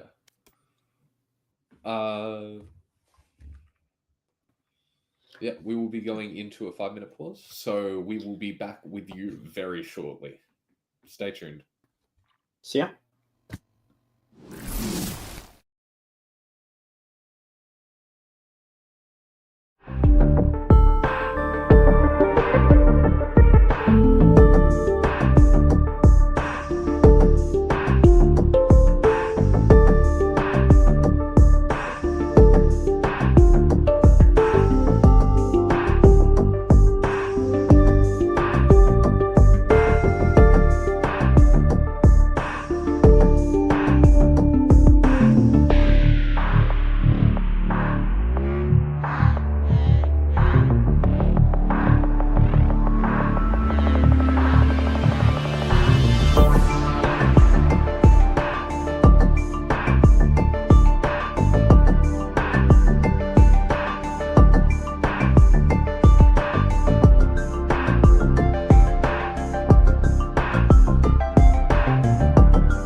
Welcome Hello. back. We are back again here, ready to go into the third map of Lotus. I am joined here by Glitch Gull. What do you think of that last game on Split? I'm just happy we got to map 3. I think. Yeah. Yeah, we don't get too many map 3s this tournament. We haven't yet. So it's pretty nice. I mean, we've been seeing them a bit more often now. But yeah, no, Redline getting. I don't think they've lost Split yet. Well, they've only played Split twice. Just today and Today in their first round. Yep, today and against Silent Horror. Those are the only 2 Split games they've played, and they've won both. Yeah, because OTS banned Split, and then good ban, by the way. Thank you. We had a look back at the VODs and saw how strong they are, and they really proved it today that despite the turmoil, despite possibly a mechanical disadvantage, they did manage to pull that back in that game. Yeah. And yeah, no, it's map 3 is gonna be interesting here. Yeah.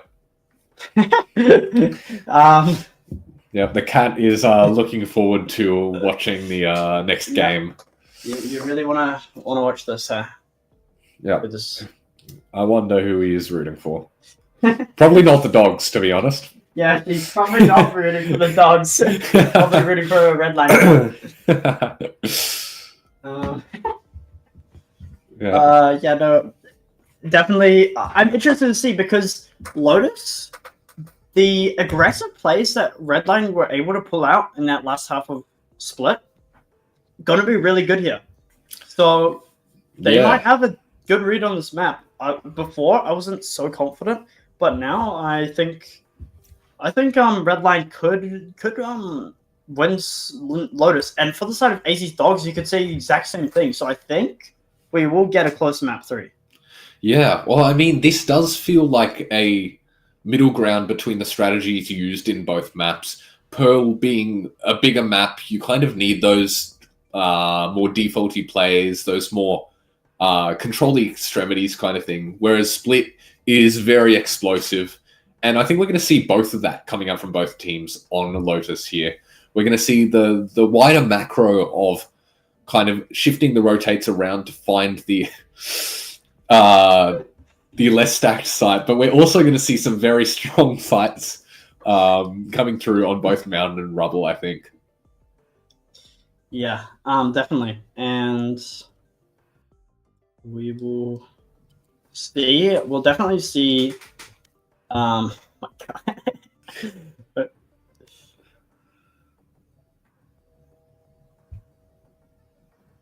Okay, and yes. Yep. And I'll do that. So we are going to see. Okay, hold on. Let me dodge all the way there. No, we're going to definitely see an interesting map here. I think it'll be definitely really interesting to see how both teams are gonna manage on Lotus. I think if I had to predict both teams comps, I think AcZy's Dogs once again double duelist. I think they're just running that free map. Yeah. And for Redline, I think they're gonna run some breach fade, something like that. Like just have that util available like they did on Split. Yeah. I mean, I think the interesting thing will be seeing what sort of Sentinels they play in this game. Because I believe it was against OTS that they played Chamber in their comp, if I remember correctly. Wait, who did? Redline. I believe it was Chamber. So it'll be interesting to see. Hold on. I'm checking. Because there's multiple. You can play almost any Senti on this map and have it work in your favor. But I think the most common at the moment are that of Vice and Chamber.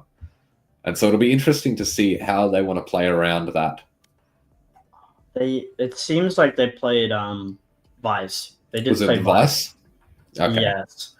Okay, so the previous comp that Redline ran with Sorry Fade, Vise, Neon, Rays, Omen. So not having, they did have a sub, I think. They didn't have the exact same roster, so I think they ran double duelist because of comfort there.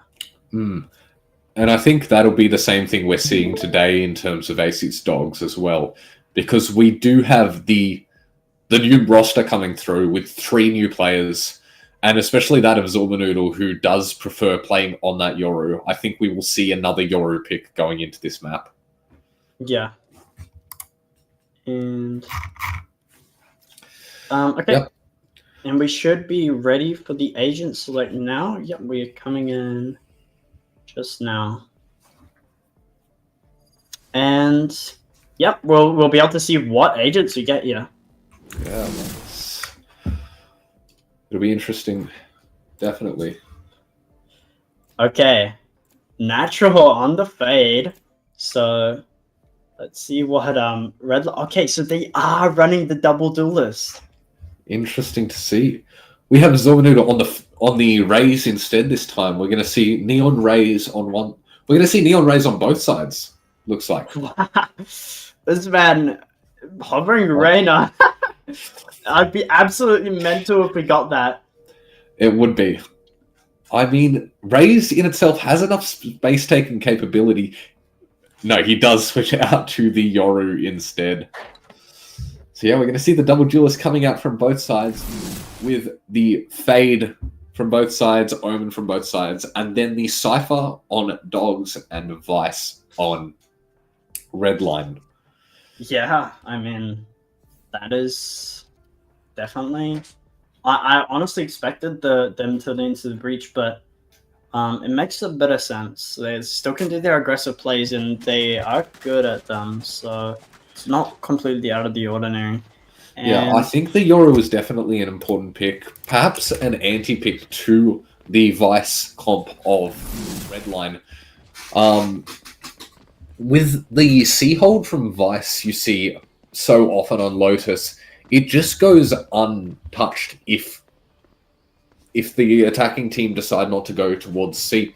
And that lets the rest of the team, you know, go for these really early rubble fights, go for these early B fights, and not fear being overrun on the C side of the map. yeah, I mean, it's very good to be able to counter this Vise. And immediately we're into the pistol. I'm in the loading screen. I'm just watching the stream. Yeah, into the pistol. Yoru will baits out the wall on C. And okay, I'm live. We get a kind of even out into the speed, but Growlers gets one, but Natural and Manager both get kills out onto Redline. Now getting the advantage for AcZy's Dogs. And Spike planted. Natural's taken a long stroll into spawn. Tolkien with the kill to Manager though. Equalizes around with the 3v3, but the HP advantage is not there. Tay gets the kill onto Onyeka, but Zorbanoodle able to get the trade onto Tay. That's a bit of a hop over, but this lurk from Natural all the way around the world, and gonna get the pistol. Another pistol for the side of AcZy's Dogs. Yeah.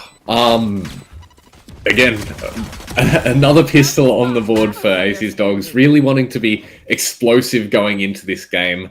Not wanting to kind of have that slowish end to Split. Wanting to really set the pace for the game. Not give Redline anything to work with. Yeah, and as we see from the side of AcZy's Dogs, it's going to be an aggressive A here. But for Redline, all pushing out of B here. And this spawn fight is huge. Manager gets 2.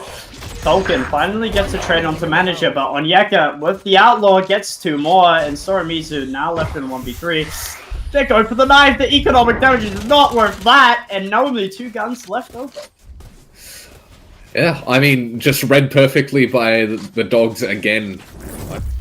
It's the exact same thing as we saw on Split that round outside, I believe it was A main, when they kind of just tucked this round. They were ready for that mid push and just shut it down with their better guns.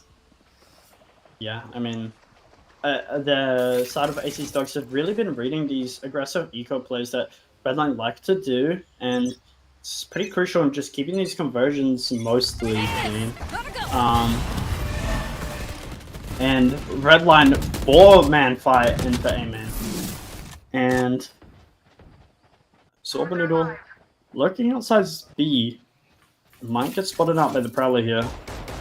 Don't think he did. The paranoia comes in. This man spots out too. Can't get the kill. Crowler's good for the kill onto Usman. Tolkien gets another frag onto Manager. Now a 3v5, and AcZy's Dogs, worse weaponry, man disadvantage.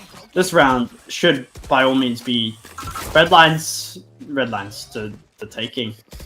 Yeah, but there's definitely room for some economic damage to be done here. Outlaw in the hand of Onyeka still.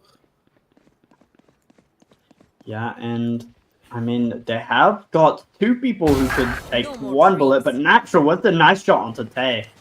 It's backing off, pulls the rotates towards A. Now there's a gap into towards B, but Tolkien's wall is here. And just slowly creeping out. And creeping up C mound. Natural might not even clear this. And Natural out checks it. And Onyeka is nowhere nearby for the trade. And yeah, Spike is now down. Left. This is basically the most unwinnable you can get a clutch. 10 seconds. I mean, Yeah. absolutely nothing you can do here. Grabs the Guardian, wants to save him to the next round. Might survive here. Yeah, just tucking outside that Omen smoke.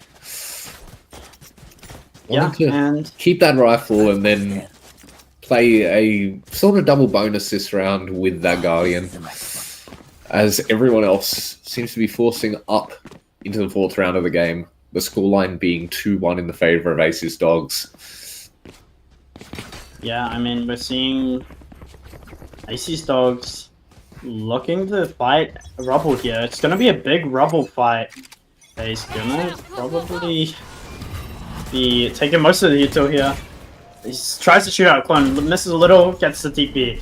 Taze blended up into Rubble, and Yeah, but no one out on the side of AcZy's Dogs.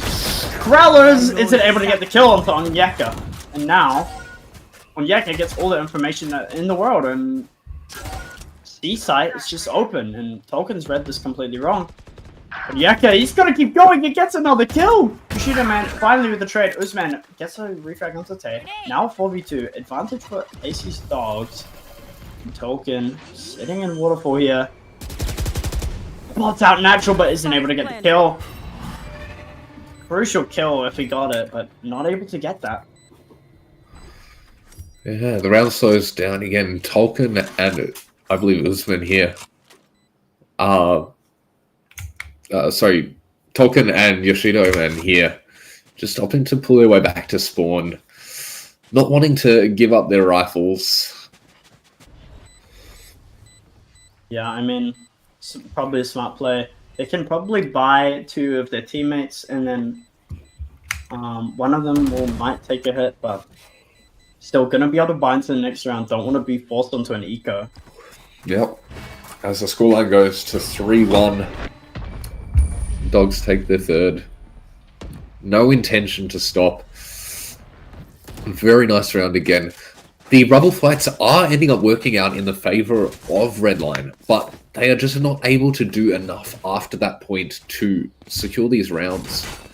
The util is very oppressive there. They're getting the neon stun, the relay bolt used, the omen smokes in the choke, and they're forced just elsewhere.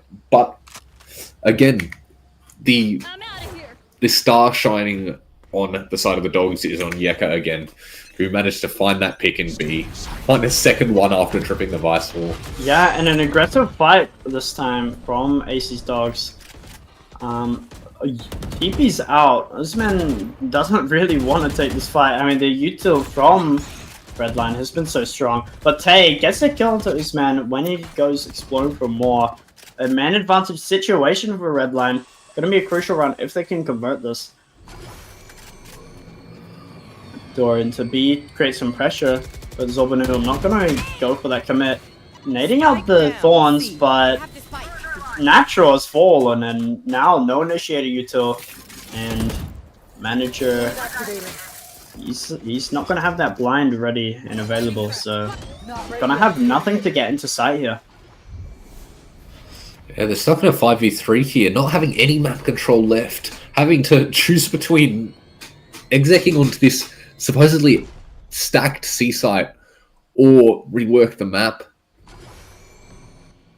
Yeah, and when you have no utility to just clear out these angles, it's going to be so rough. You have to contact up, just explode on, and Zorbanoodle, he's not going to get anything for it. Kral's swinging out more. Manager falls, and now 1v5 on Yaka. And he's just going to inspect his very good Vandal skin there. Indeed. Tucks away. It's not a battle pass. By the way. Spend money on that. Respectable. Yeah, opting to tuck away, save the rifle for the next round, conceding that number, making it 2-3. Looking at the replay here, Kral is just finding those last two there. Like, yeah, it was already lost for the Dogs, but just Kral is being able to shut that down without losing any more men. Not a single gun loss. Round. Yeah. And Natural picking up the AWP here might be looking to punish Tay's pathing here. And he does! Tay gets caught out, but Soramizu with the train onto Usman. Now, still rebel control in the favor of Redline. Redline have been really good at this, but AcZy's Dogs have the plan to go to B, but Tolkien not really going to be able to do anything about it. Now Krell is opts to peek out the smoke of the timing, gets one, gets straight out by Natural. Natural blinded out in man, goes for a spam shot. Tolkien gets a kill inside. Zorbanoodle with another kill. Tolkien, another trade. Manager 1v1. Yoshido versus Manager. And Yoshido is aware. Opts to run away from the B site and plant for Mound on C. Yoshido Man is very close behind, but has not heard him run back to Mound, so will be taking his time re-clearing all of this space.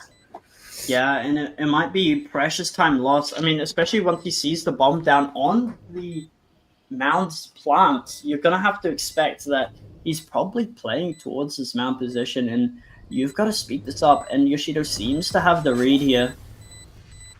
Manager peeks out, spots out that no one's on the bomb, and gets the clutch. 4-2 for the side of AcZy's Dogs. Yeah, the Boombot unfortunately hitting the wall there, not able to provide a secondary distraction for Yoshido to try and get that kill.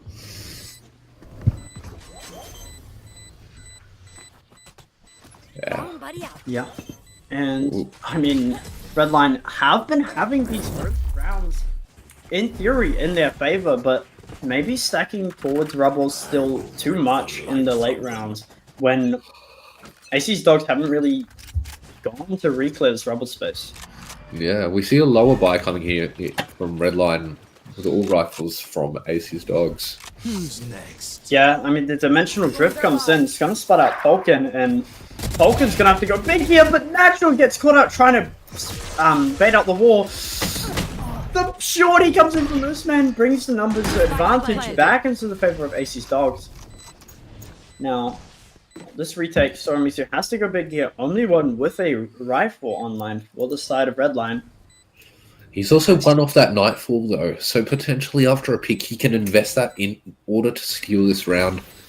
The blind's on Yaka, but not really. No follow-up. Stun misses, but hey, scaling the site, Soramizu's down, that's the rifle, and Usman with a 3k. Yeah, the paranoia there, connecting with, I believe, 2 of them, allowing those kills just to be fucked up. for the side of the Dogs. Yeah, I mean, it's gonna be pretty rough for the Dogs in this round. Redline have 4 ultimates online. They should realistically be able to secure this round, and if they don't, it's gonna be pretty rough for Redline. So they need to invest as many ults as they need to into this round. Yeah, everything but the show point online, the showstopper online. Yeah, and I mean, this Rebel fight, they've always been taking it, forcing them to go to outside the map, but Tolkien here on the seaside, trusted to hold the site all by himself. The ult comes out, he's shooting at a clone! And now, Zorbanoodle gets the kill with the showstopper. But Krallis with the trade, now it's a 4v4. Yeah, we can see them getting ready to retake here. As the spike's going down, 3 of them move towards Waterfall, and 1 in CT. Krallis looking to find anything he can. Yeah, it looks like it's going to be Nightfall for Nightfall. Krallis... Zorbanoodle gets 2 on site on Yeko as well. Now it's a 1v4 for Krallis, and Manager is going to kill and close out the round. Yeah, I mean, interesting strategy from Redline coming through, only choosing to invest that Nightfall, pretty much giving up that seaside after Tolkien was traded out. Yeah, I mean, it's a bit rough. I mean, they ideally wanted Tolkien's ult to retake, just a bit of a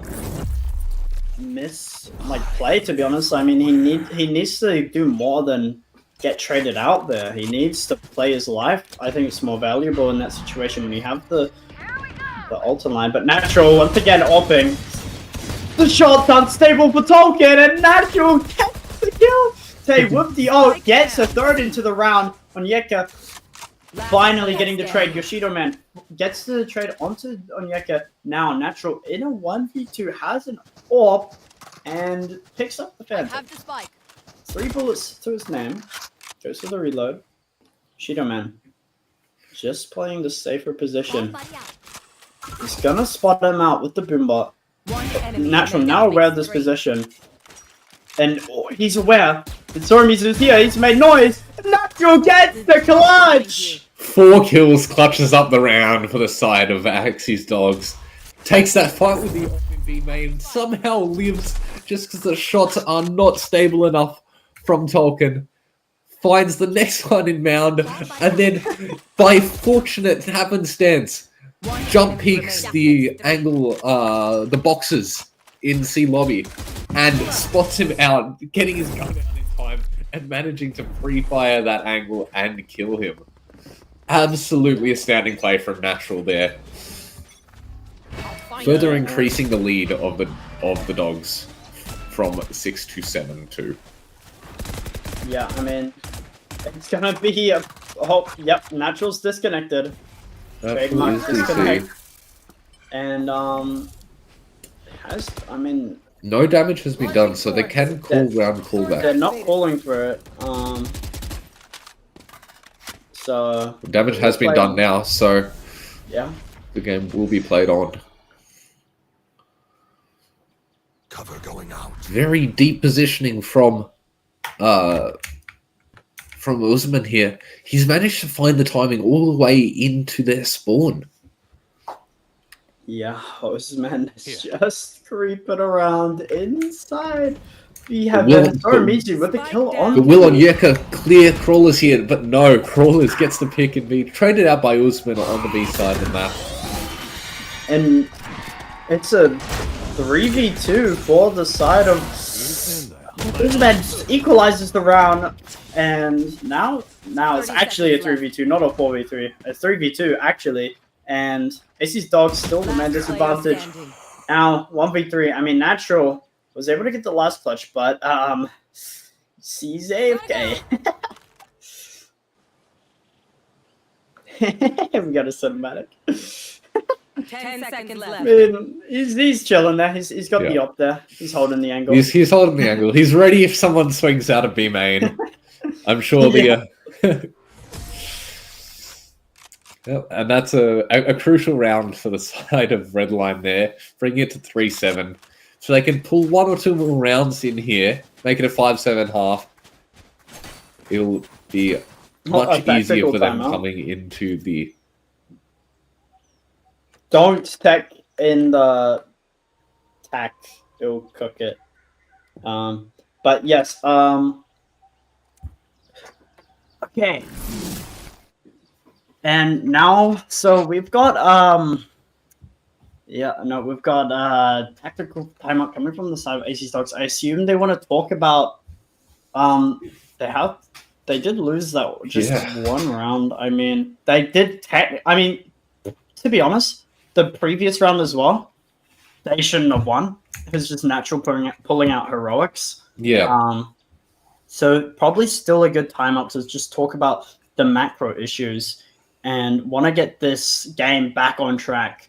Don't want to let it slip again, 5-7. Yeah. And I mean, at the moment, they are respecting the rubble challenge from every single round. They're kind of just really giving up that space, opting to try their luck in the C and B sides instead. Perhaps they might want to try challenging that instead. Maybe opting to do what they did a couple of rounds ago, have natural kind of op that lane instead, and then possibly work it rather than the C side.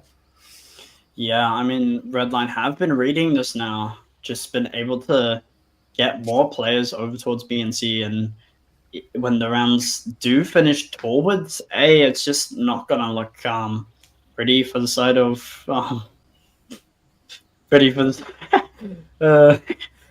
sorry, it's not gonna look pretty for the side of AcZy's Dogs if they can't get this rubble space. This man doing a little bit of high sense shaking around. Ready to dimensional drift in this pre-round phase. Yeah. But that being said, we do have a couple of these major ults coming online this round. We have the Steel Garden, Showstopper, and From the Shadows for Redline, as well as the Neural Theft, Dimensional Drift, and From the Shadows from AcZy's Dogs. So we should see some manner of explosive activities going into this round, hopefully. Yeah, and I mean, natural. Okay, he's back. He's back in. He's locked in, and yeah, we should be coming into the game soon. Okay, and both teams ready. Yeah, and as the timer is going back down again, we can see nothing has changed for the side of Redline. Happy to just keep fighting for this this rubble space if it's being given to them for free. That pause is a little bit too late. I believe the barriers are down, so we will be rollbacking this round as Usman has disconnected. Yep. Okay. Love Wi-Fi. Yeah, yes, very unfortunate for the Dogs, who have both Natural and Usman having a little bit of trouble with their internet at the moment. Yeah. Yeah, no, definitely not great to have this many tech issues, but okay. Just a little bit of a reset for both teams. Yep. And, I mean, we haven't really talked about the ultimates. I mean, Tolkien has had his ult for so long. The Steel Garden has not been able to be used. Yeah. And it's because that the Dogs have been ending that seaside, and Tolkien hasn't been alive for those retakes to occur. And I think if he's going to invest that, he's either going to have to play further back or just wait for a round that Dogs choose not to end C, which they have done for the majority of this half. No, I do not think Dog are ready yet.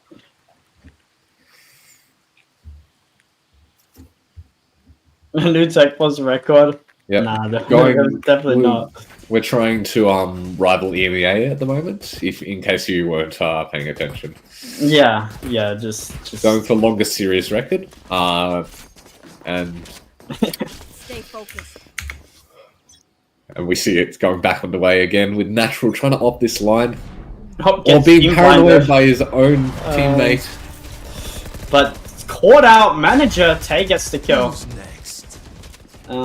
And so many big duels going on right now. I mean, Zorbanoodle backs off from this V line. No, oh, this man leaves the ult a little bit earlier than he wants to, but Tolkien gets a kill, traded by Onyeka. 4v3 for the side of Redline. Now let's see how they manage it. The Seas catches onto two of them, and Dogs take CT area, and I think Redline are gonna be aware of this, but will they be able to convert on the kills? Onyeka is low, but Onyeka gets both!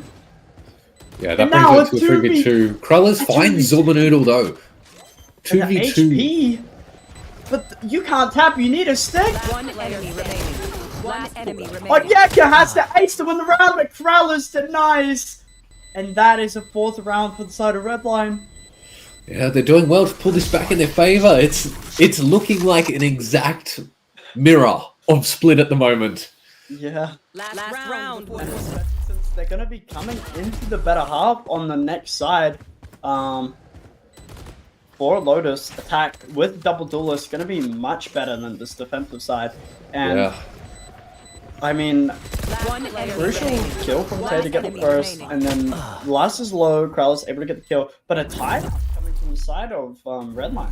Yeah, Redline really wanting to make the most of this defensive half before they move to the favored half of opposition.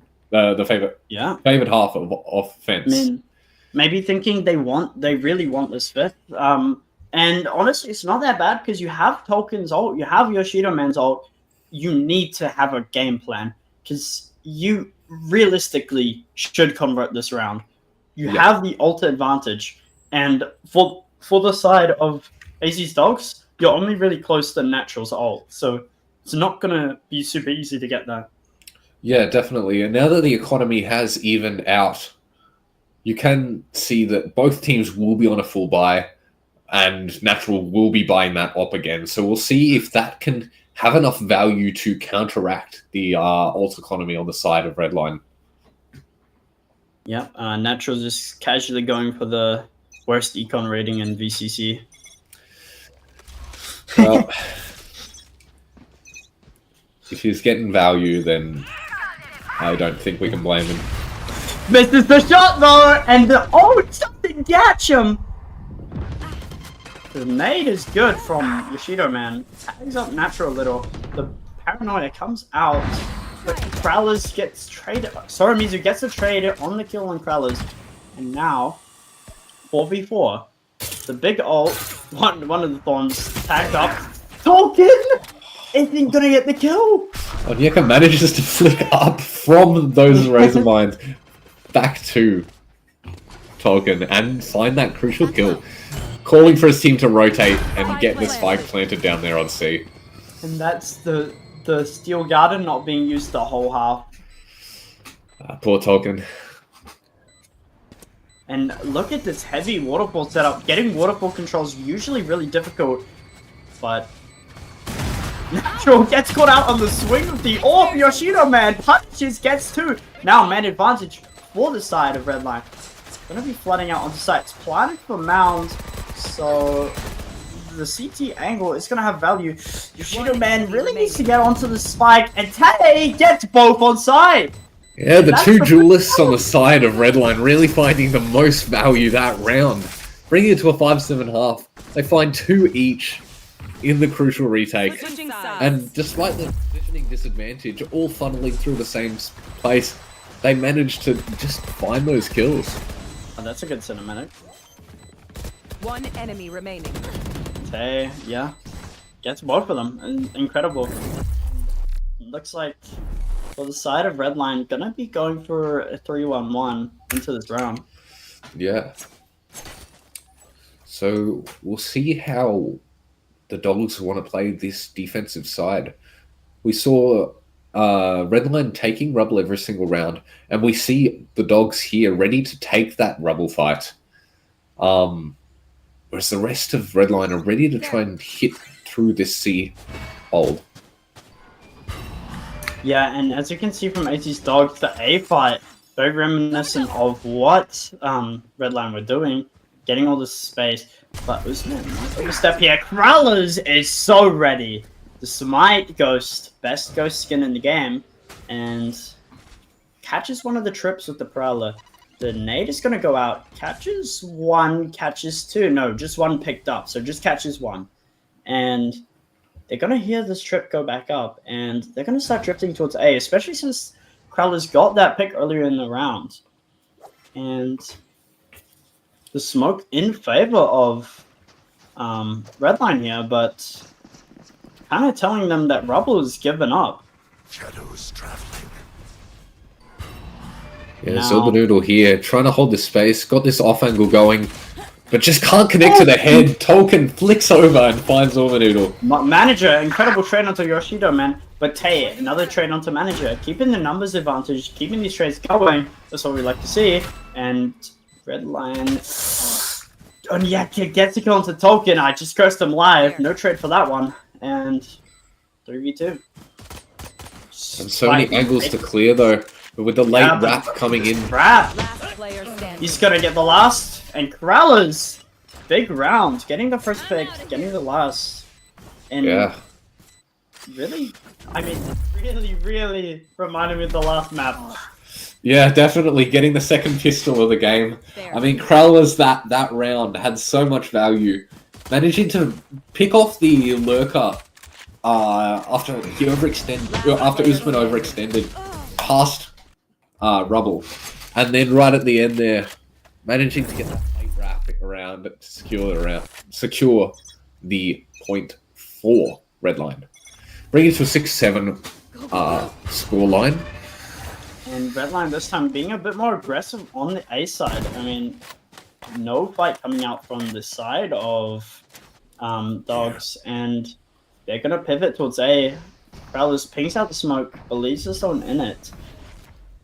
But he's guessed right.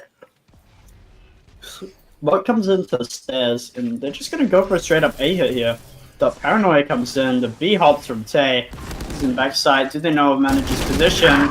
Can't get anything for it. Too many people, he just cannot manage that many. Yeah, and CC. This man gonna spot out this wall now. I'm out of here. He's gonna send the TP, hit the TP pass, but I mean they're alerted of this one. It's a nice try on a deep guy. Redline playing so far back away from the spike there, just hear that TP going off and are so aware.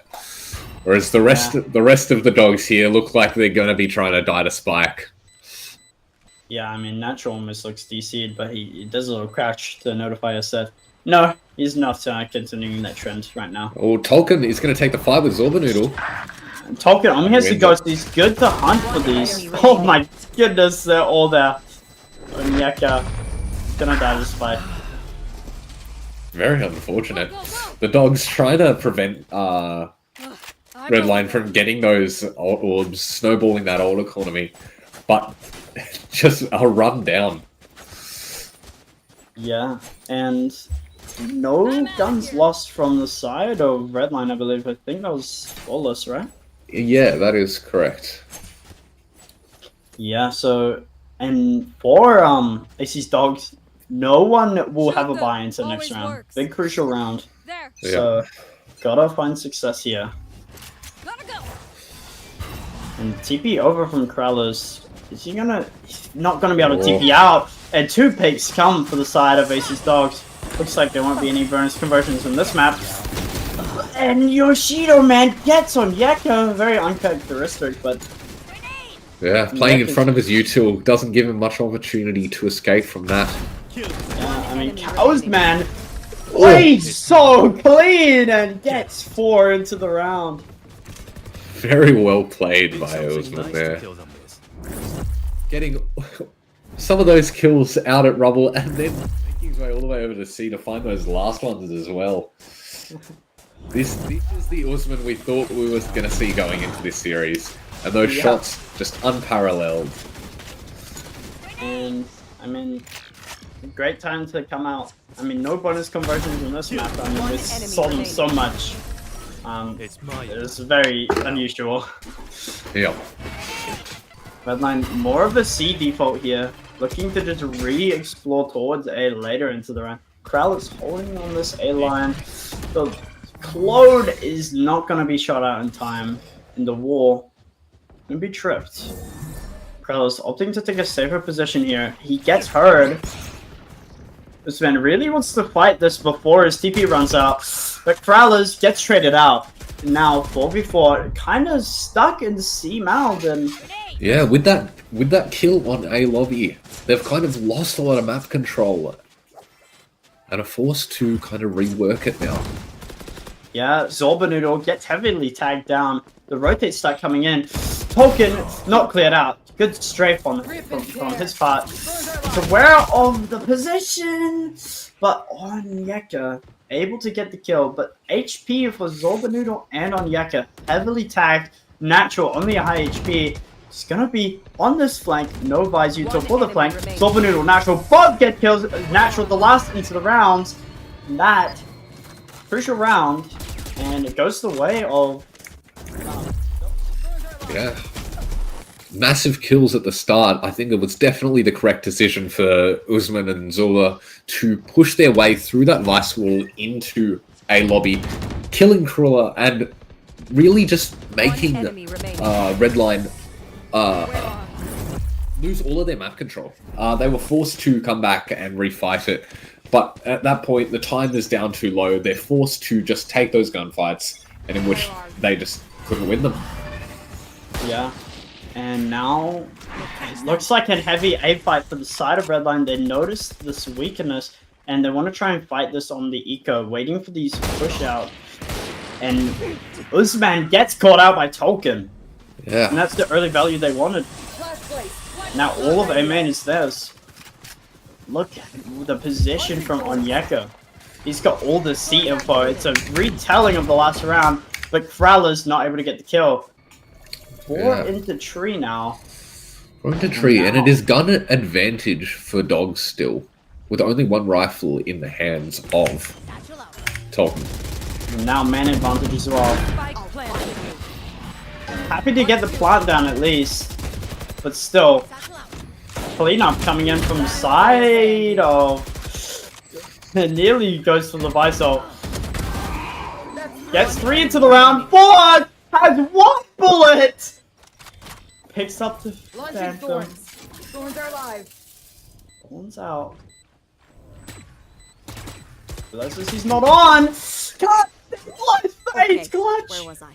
And it's cool, he's just not able to get it. Thinks he might be sticking. Yeah.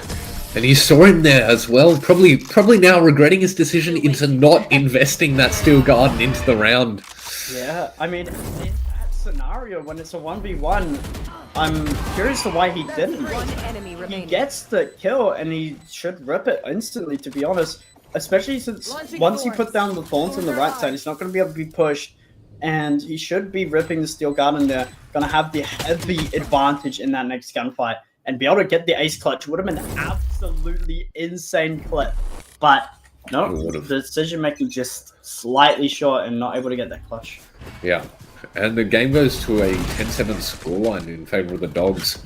Kind of running away with this half a little bit. Last 3 rounds in their favor. Opting this round uncharacteristically to give up rubble. And Redline has taken that space. Onyeka once again. Spotted up by Token. Flash goes out. And Tolkien's good for the shot. The 2 lurks on either team battling it out, and Tolkien comes back on top of this one. Man advantage. The ult from Kraller's is so heads up. Knows that no one's going to be playing C. Uzbek gets past the thorns, able to TP out as well. But still, man advantage for the side. And Kraller's with another into the round. Yeah, Zorba just not thinking to not thinking to clear that angle, not aware of how far pushed up they are into CT. Tay taking his turn in CT. Last player Kraus standing. finally get shut down. Natural with 2 into the round. I mean, you can't feel safe when Natural's on the other side. It's been performing some absolutely crazy shots. And can he get the clutch? Been able to stabilize on the Yoshido man, and Soramizu with the swing out, able to secure the 8th round for Redline. A good double hold there from those last 2 remaining players on Redline there.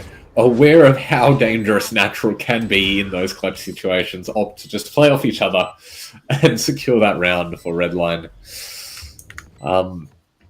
We can see of the 10 players, 9 of them have their ults online. If there is any round to be played for, it is this one. With the scoreline at 8-10, there is... Oh, we're seeing only a half fight coming in from the Dogs, though. Yeah, just not enough credits to be able to get a full buy, and the ults might be safe for 9-10. And honestly, for the side of Redline, you're just hoping to keep this round clean. You need to get this round, first of all, but you need it to be clean. Because your economy and Zorbanoodle, yo, but Growlers with the spam! The Steel Gun in trade for the Showstopper. Hey, not able to get the kill onto Usman. Another ult invested for the side of Redline. Really, really want to keep these guns. And Yoshido man. Not, he gets the kill onto Natural 4v3 now. And Onyeka, only one with any sort of weaponry that can do some damage. Soramizu realizes it's a fake into tree. After Zyle confirmed. 2 coming outstairs, so a bit of a team flash, but it's all good. But the trade's going in the favor of AcZy's Dogs, and now Tolkien left in the clutch again. But this time, he's not gonna lose. And he gets it! Headshot for the last kill! Tolkien! Again... It should have never been that close. No, not at all. The low bite from the Dogs should have made that a much more difficult round for them to win, but they just end up finding those picks in the backside of A, bringing it down to that 1v2 in which Tolkien was able to use the gun advantage of that Vandal to secure the round.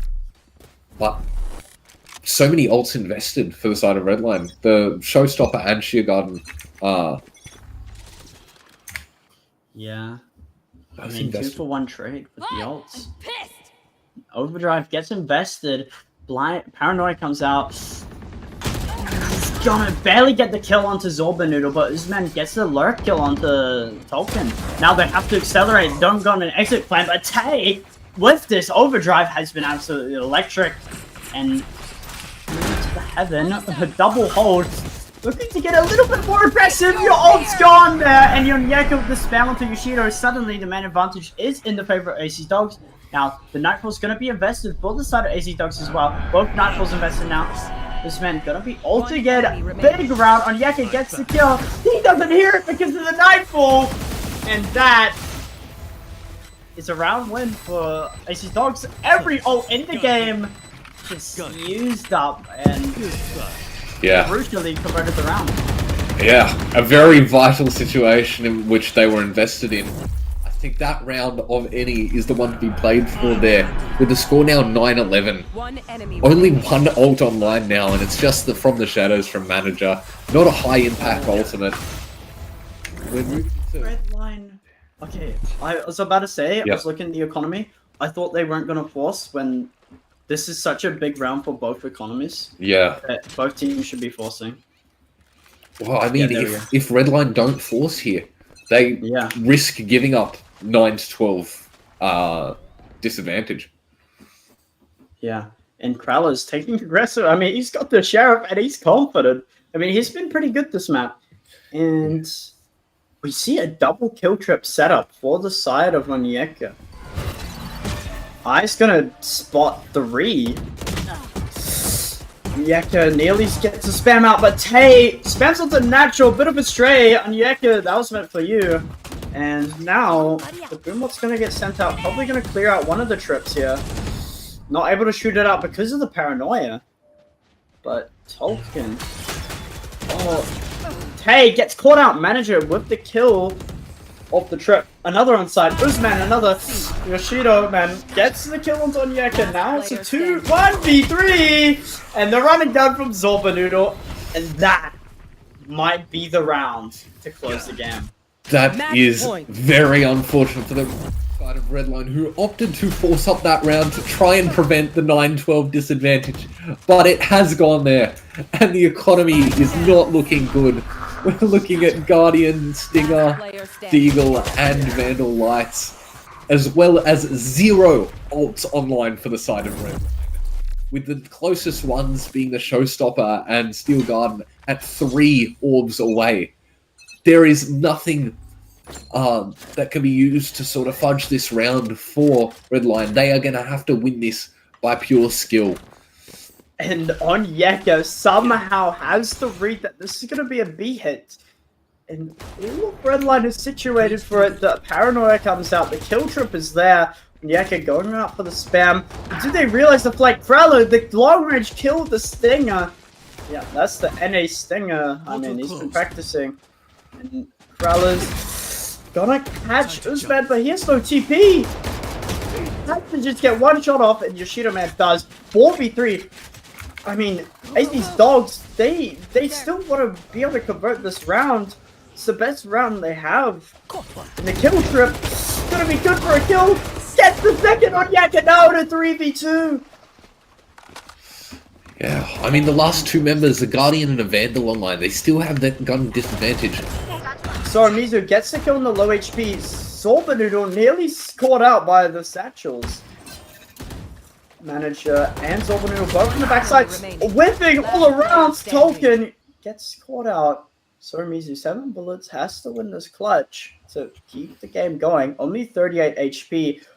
2 shots, but he's being considered! He's unaware. And Zorbanoodle Gets the situation timed. wrong. He fears the wraparound and just gets timinged by Soramizu there.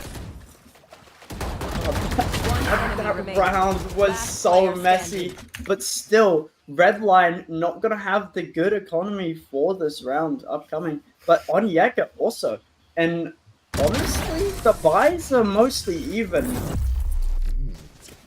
It'd almost be the right call for the dogs to save here for a full buy in the next round. Yeah, rather but than the second forces. part is you also want this round really badly because Tolkien, Soramizu, and Yoshido Man all won off their ultimate, and they could all easily get one charge this round if they ecoed. So it's gonna be a force coming up from AcZy's dogs.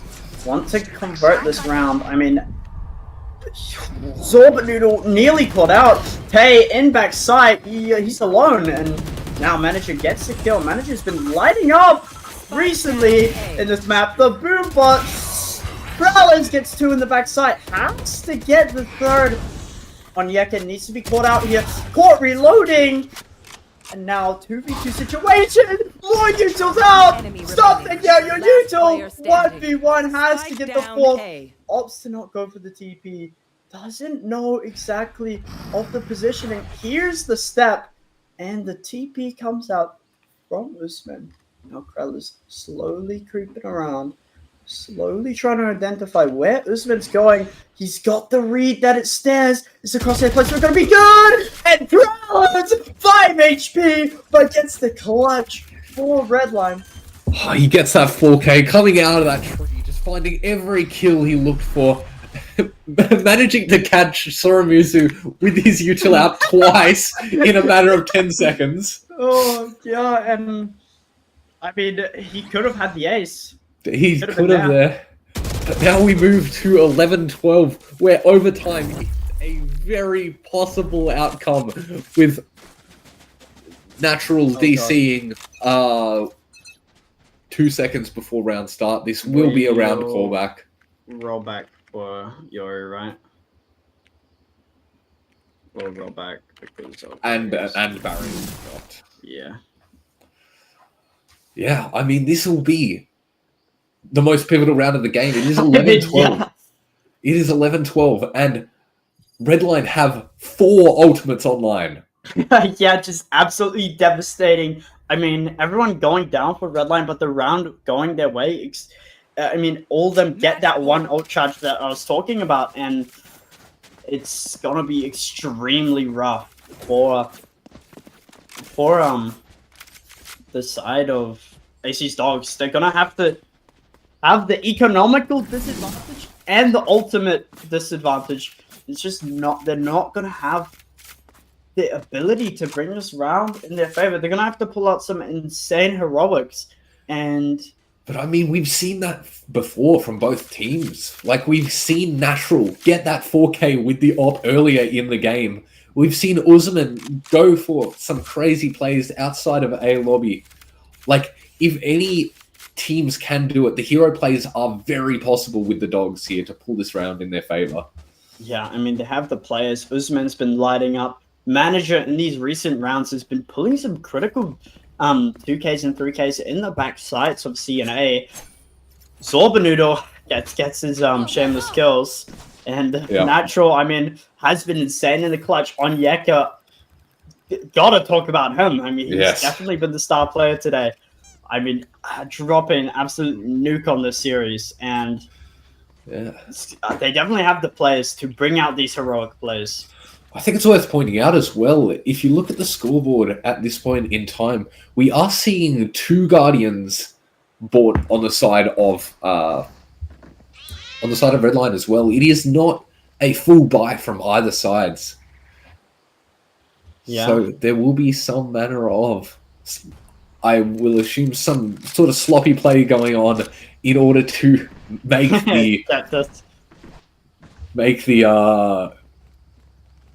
the gun disadvantage work in their favor.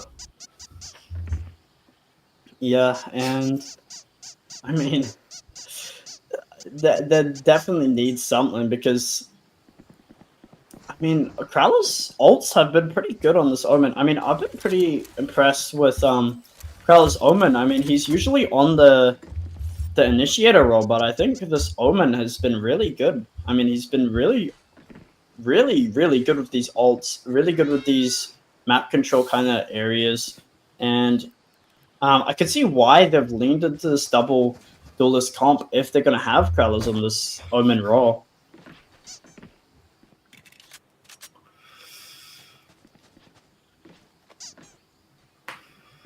And Tolkien has just been so good throughout this whole series. I mean, everyone in 18 right now. I mean, the best player matchup to watch at the moment is definitely Tolkien on Yeka. Yes. The 2 lurks, the 2 Senti players from both teams finding their value and finding each other in some of those most crucial 1v1s in the rounds for the space control. And on Yeka, definitely the favorite for the first half of the game, but Tolkien has definitely been showing his value in these more recent rounds. Yeah, definitely.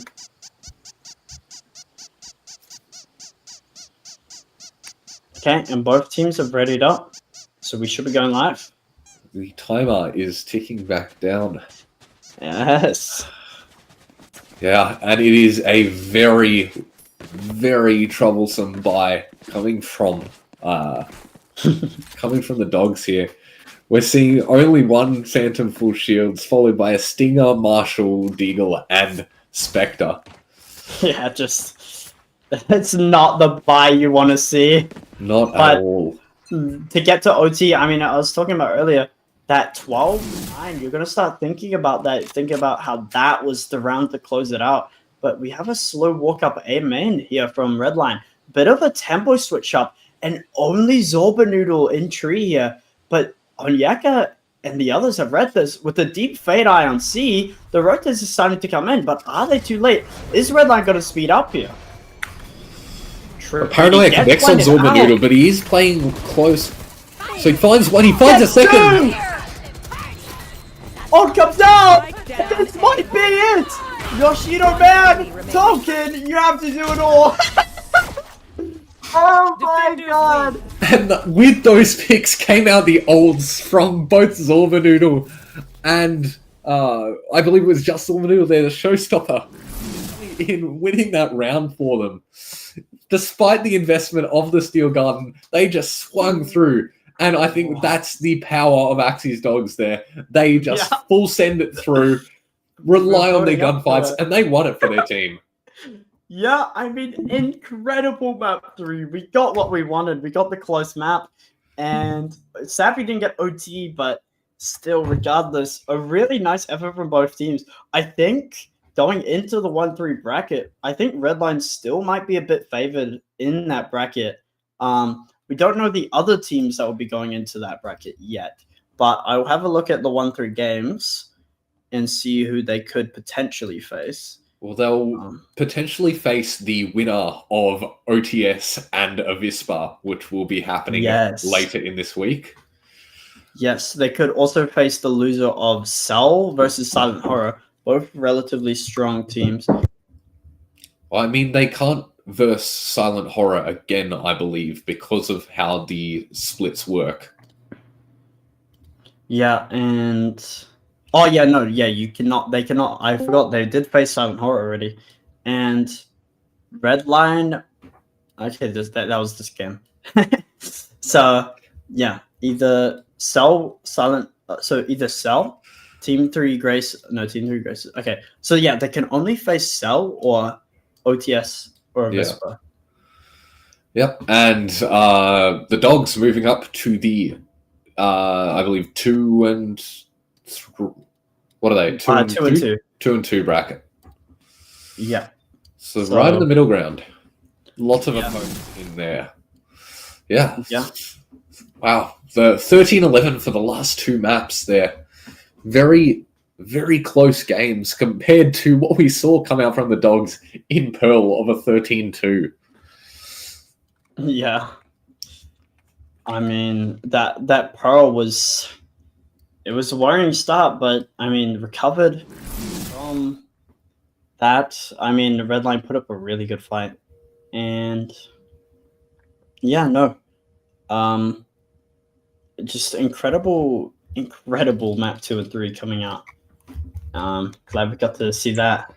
Yeah, definitely. Looks like we've got a couple of people waiting in the interview waiting room, so we will be fortunate enough to get to speak to some of the players from the dogs and see what was going on inside their heads during those games. Yeah. Toby, do you have anything set up for this? Oh, I can't hear you, actually. Hold on. By Discord? Okay. No worries. Alrighty, we will be back with you very shortly. Very once shortly. We have got the interviews set up and ready. Stay tuned.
All right, we are back with you again.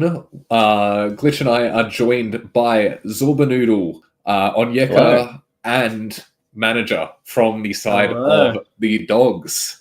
How are you guys feeling coming out of that 3-map series? Fantastic. I'm going to be honest here. That was a good game. Good game. Yeah. They gave us a run for our money. Yep. It was a bit disheartening going 13-2 and then going 11-13, but we pulled it back. The tree Yeah. lurk, it sealed the deal. Let me tell you. That was Yeah. that round. Like, I thought that was a done round. I was like, there's no way they win this, and then they didn't clear you, and they They just... didn't clear me. I noticed I was able to tuck on multiple rounds. They didn't clear me. They only saw me after I fired. So I banked Yeah. on that. They smoked me. They actually flashed me, sorry. But they Yeah. didn't clear me. Yeah, the And that's the paranoia deal. did connect, but you managed to get those first 2 kills, and then the showstopper to And then secure the the ult, 3K. just to finish it off. Yeah. And A little cherry on top. on let me the tell on you. the side of AcZy's Dogs, I mean, everyone was just having their hero moments when you guys needed it. God. Yeah, for It sure. was Me crazy. and Manager have been playing exceptional considering I don't know about 100%. Manager, but I haven't played in 5 months. I've only started playing comp like a week ago. Yeah, I want to ask you real quick, Onyeka, about your attack round lurks. You seem to be getting probably the most value on your team for probably all 3 maps in this series, just from your lurks on the attacking side round. Was that something you had pre-planned, or something you kind of just found your way into doing? What was the kind of ideology there? On basically the only way I play this game on attack is because I can't aim. So my entire idea is just if I can walk into mid behind someone, I should get the kill. Yeah, that's fair. I wouldn't agree with that. I mean, you're hitting some pretty nice shots there. Yeah, I think that might have been luck. I might be so real. Yeah. I mean, sure. I mean, all I'm saying, when you're top fragging most games, there's a little more than luck. Yeah, I mean, I think he team MVP'd every game. 2 match MVPs and 1 team MVP. I have it up right now. I'm actually Yeah. astonished I managed this, but you know, I'm playing Cypher, so a lot of my kills were coming off other people's util and getting people through coming out of smokes from Manager or being set up. For That's a very flash. humble of you. Can I ask, what went so well for you guys in Pearl? Like a 13-2 victory, especially Oh in the my 1 and God. 2 bracket, is very impressive. What? With a 1 seed? Yeah, I'll yeah. tell no. you, One and I won't tell you 2. what went wrong. You're tell you- one win, 2 losses. Sorry, I won't tell you what went right. I'll tell you what went wrong the other 2 games. What went wrong was we got too confident. We stopped playing in angles and we started just rushing at them, and we gave them ones. That's Yep. what sealed the deal. We were able to get There was picked off. there was one round on split. I TP'd up, hoping to get a multi-frag, but then got shut down, and then we lost the round in the end. So that was quite Yeah, disappointing. I think we were getting too cocky. Yeah. Yeah, I mean, we did see a 7-1 lead from Redline. Sorry, from you guys get choked to Redline. Yeah. What was kind of... So you guys were... You're saying that you guys think you got a bit too overconfident there. Yeah, I feel like at the start we were overconfident, and then after they started coming back, we didn't have a real strategy, and we were just running it down quite a few rounds. Yeah, Even we we did were see... playing rock, paper, scissors in the timeout. Yeah, I mean, we did see in the end of the map, yeah, you guys were heavier towards these sites, like just not really leaving much options for defaulting or anything, and you Yeah. guys kind of got run over on that attacking Yes. half. Yeah. Yep, for sure. But once it got to 12-10, and then 12-11, that's when I went, okay, let's call a heavy stack. And that's when I Yeah. tucked. I think we started to notice that they were walking up C, getting orb and leaving, and then when we sent Yo to go get that orb and there was no contest, we're like, it has to be A. Yeah. I feel like on the first map, on Pearl, it was more everything was just working for us. Everywhere we went, we were getting opening picks. We were finding the entries. Yeah. They I were was just walking into us. mid basically uncontested half the time. I mean, Yeah, definitely I think, yeah. on Second round, that. yeah. Oh, sorry. On that Pearl, on that Pearl map, you guys got majority of the first bloods. They had 4 first bloods in that whole game. And Usman had 6 on his own. Oh my days. Had more first Yeah. bloods than the entire enemy team on Pearl. Yeah. I feel like Listen, after- it was a good game. We performed our best, and we got humbled a bit. Second game, but we brought it back. second though. game we definitely got humbled, but you know you can't break the mental, so we locked in. We got a sub for the player who Yeah. left, and then Yeah. How did you guys I think lock half our in? team right now is subs. How did you guys lock in coming out from that loss on the split? Did you guys do anything to kind of check your mentals or recoup after that game? I feel like the new member coming in definitely kind of helped us reset. Like That definitely restarted the mental. We got up. We had 2 seconds. We had some food. We had a drink. We reset, and then after the reset, we came in looking our best. Yeah, good to hear. Glitch, do you have any more questions you'd like to ask them? No, I think we're good. Well, if there's anything you guys want to say to your opponents, to anyone watching, or to your future opponents, do you have anything? To our opponents, that's lightweight. Lightweight. Love the confidence. honestly, Good game. Hey, but I respect that they brought it back map 2 and then gave us a close 100%. one on map 3. 100% really good game there. They played a good game, and I have nothing but respect for our opponents. Yep. That's really good to Mostly hear. too. Alrighty, thank you for talking with us, Thank you, guys. thank you. Thank you for letting us play. Appreciate it. Have a lovely day, everyone. Yeah. Thank you. Love you, Banana.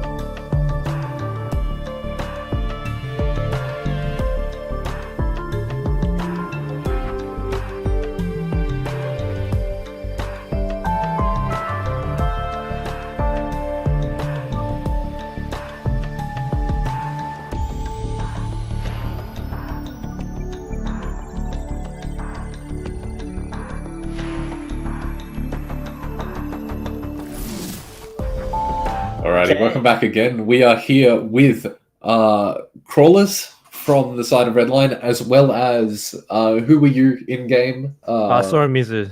You were Soramizu in game. First off, sorry about the loss. How do you guys feel coming out of that series?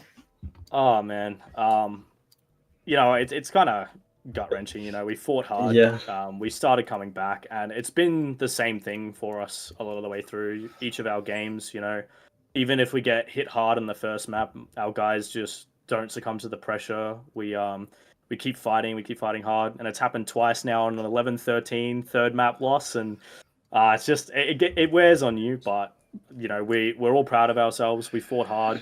Again, brand new team. Yeah. Just doing what we can, and proud of all the boys. We managed to pull it back from 7-1 at the start of that round. Mental never dropped, and you know, we were playing with our subs who we hadn't really played all that much with, and they just performed fantastic. So just really happy that we managed to pull it as far as we did with the struggles we were having. That's good to hear. Now, I'll have to double check this stat, but I do believe that now Redline is the team that has played the most maps total. I believe that's your third time going to a third map. Yes, it is. How do you guys feel about going into 3-map series? Are you feeling exhausted coming out of that? Honestly, all of the guys, their mental was fantastic. Like coming into the third map, we were used to it. We were probably the most used to it out of like most teams here. And we weren't tired. We were making good decisions. We were playing well together.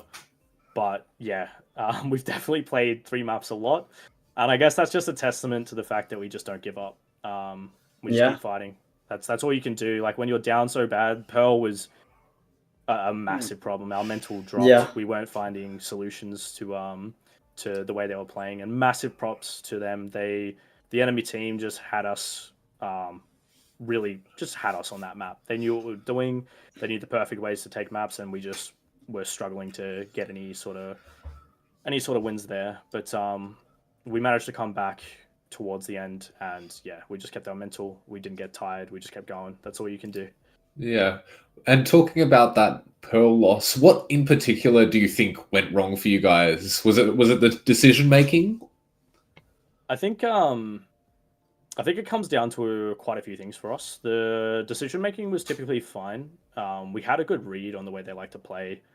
You'll see in a lot of rounds we were ready for some of the pushes, but it was more or less the individual plays we were making. There's a lot of times where they would push out and one person got isolated, and a lot of that comes down to the fact that, again, as I said, still pretty new team. We really started around the time this tournament started. And we got used to playing with our main roster, but the unfortunate fact of this sort of thing is everyone has a life and has to go and do different stuff. And we had our subs come in, and yeah, we weren't quite as well versed in playing with each other, so we were sort of not swinging together, making a lot of like silly mistakes that you will get punished for in sort of a 5-man roster. And I think the difference between Pearl and Split really showed is we managed to tackle that difference of swinging together, making individual plays versus team plays. And on Split, we were a much tighter unit, making much better calls, better comms, and better individual plays. So I think that's what went wrong for us on Pearl. It was our first proper game with our subs, and yeah, we were just all over the place. The roles were right for us all, but we still just weren't too comfortable in them, if that makes sense. Yeah, that makes sense. Talking about Split, you guys were down 7-1. How were you feeling at that point, and how did you come back to a 13-11 victory? Yeah, so the way we see it, we're used to comebacks. It's something that we have done throughout this series, throughout this tournament, and throughout our time as a team. When we look up at that scoreboard and we see 7-1, we don't care. It's not a problem for us because we know we're 2, 3, 4 good rounds away from bringing it straight back and flipping it. And that's what you saw what happened. I think for a lot of teams who are more used to starting off strong and keeping that momentum going, when that number is up there, it's a bit more, harsh for them.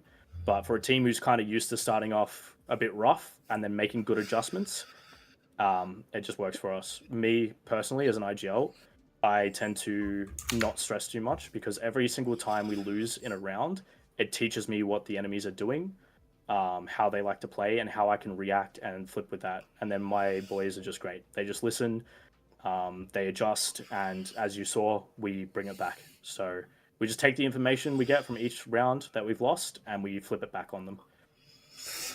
Yeah, fair enough. I have a question about map 3, Lotus. You were doing a lot of really good Omen plays, Krellis. What's your thought process when using, especially the ultimate ability with Omen, which most players struggle to use effectively, but you use really well?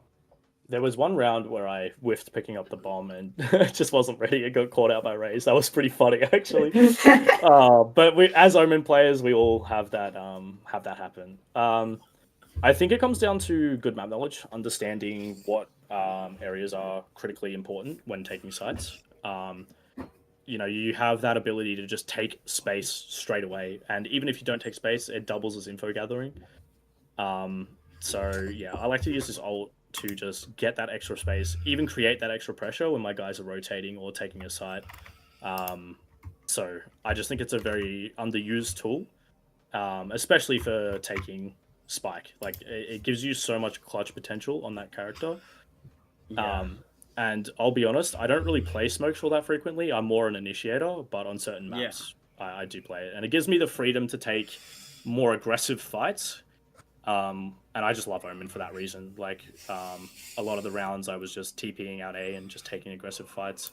Especially because you can't hear the Omen TP anymore. Like, you can hear where it starts, not where it ends. You can just abuse that to get a lot of free control that people just wouldn't expect. Yeah. And Banana, do you have any more questions? I have no more questions left. Okay. Do you guys have anything you want to say to your opponents or the audience watching? Yeah, absolutely. Yeah, to the opponents, you guys played a phenomenal game today, especially having the roster issues that you had with people subbing in and out. Tech pauses, that was a lot of fun. Just yeah, just squeezing the tacti pairs, laughing at our sub Ango because he didn't have it. And yeah, we have a lot of good friends watching us, and to them I'd like to say thank you so much for always supporting us. Up or down, they're always cheering us on, letting us know it's all good when we make a mistake. And yeah, to everyone else watching throughout the community, thank you for keeping this tournament going. It's really good to see an OCE community sort of pop off. So hopefully we'll see you guys in our next game, watching us, cheering us on, and congratulations to our opponents for winning. You guys played a really good game, and it was a lot of fun to play against you guys. Awesome. Thank you so much for talking with us, Crowlers and Soramizu. Good luck in your next games. Thank you very much. Have a good one, guys. Take care. Thank you.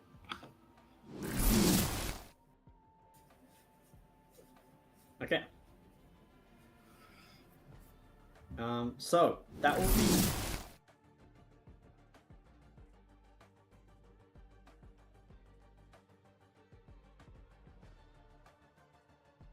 All right, let us just sign out and then. Okay. That will be all for tonight on VCC OCE. Thank you everyone for watching, and we'll see you in the future days. Yeah, this is Sir Banana and Glitch Gull signing out. Thank you for tuning in.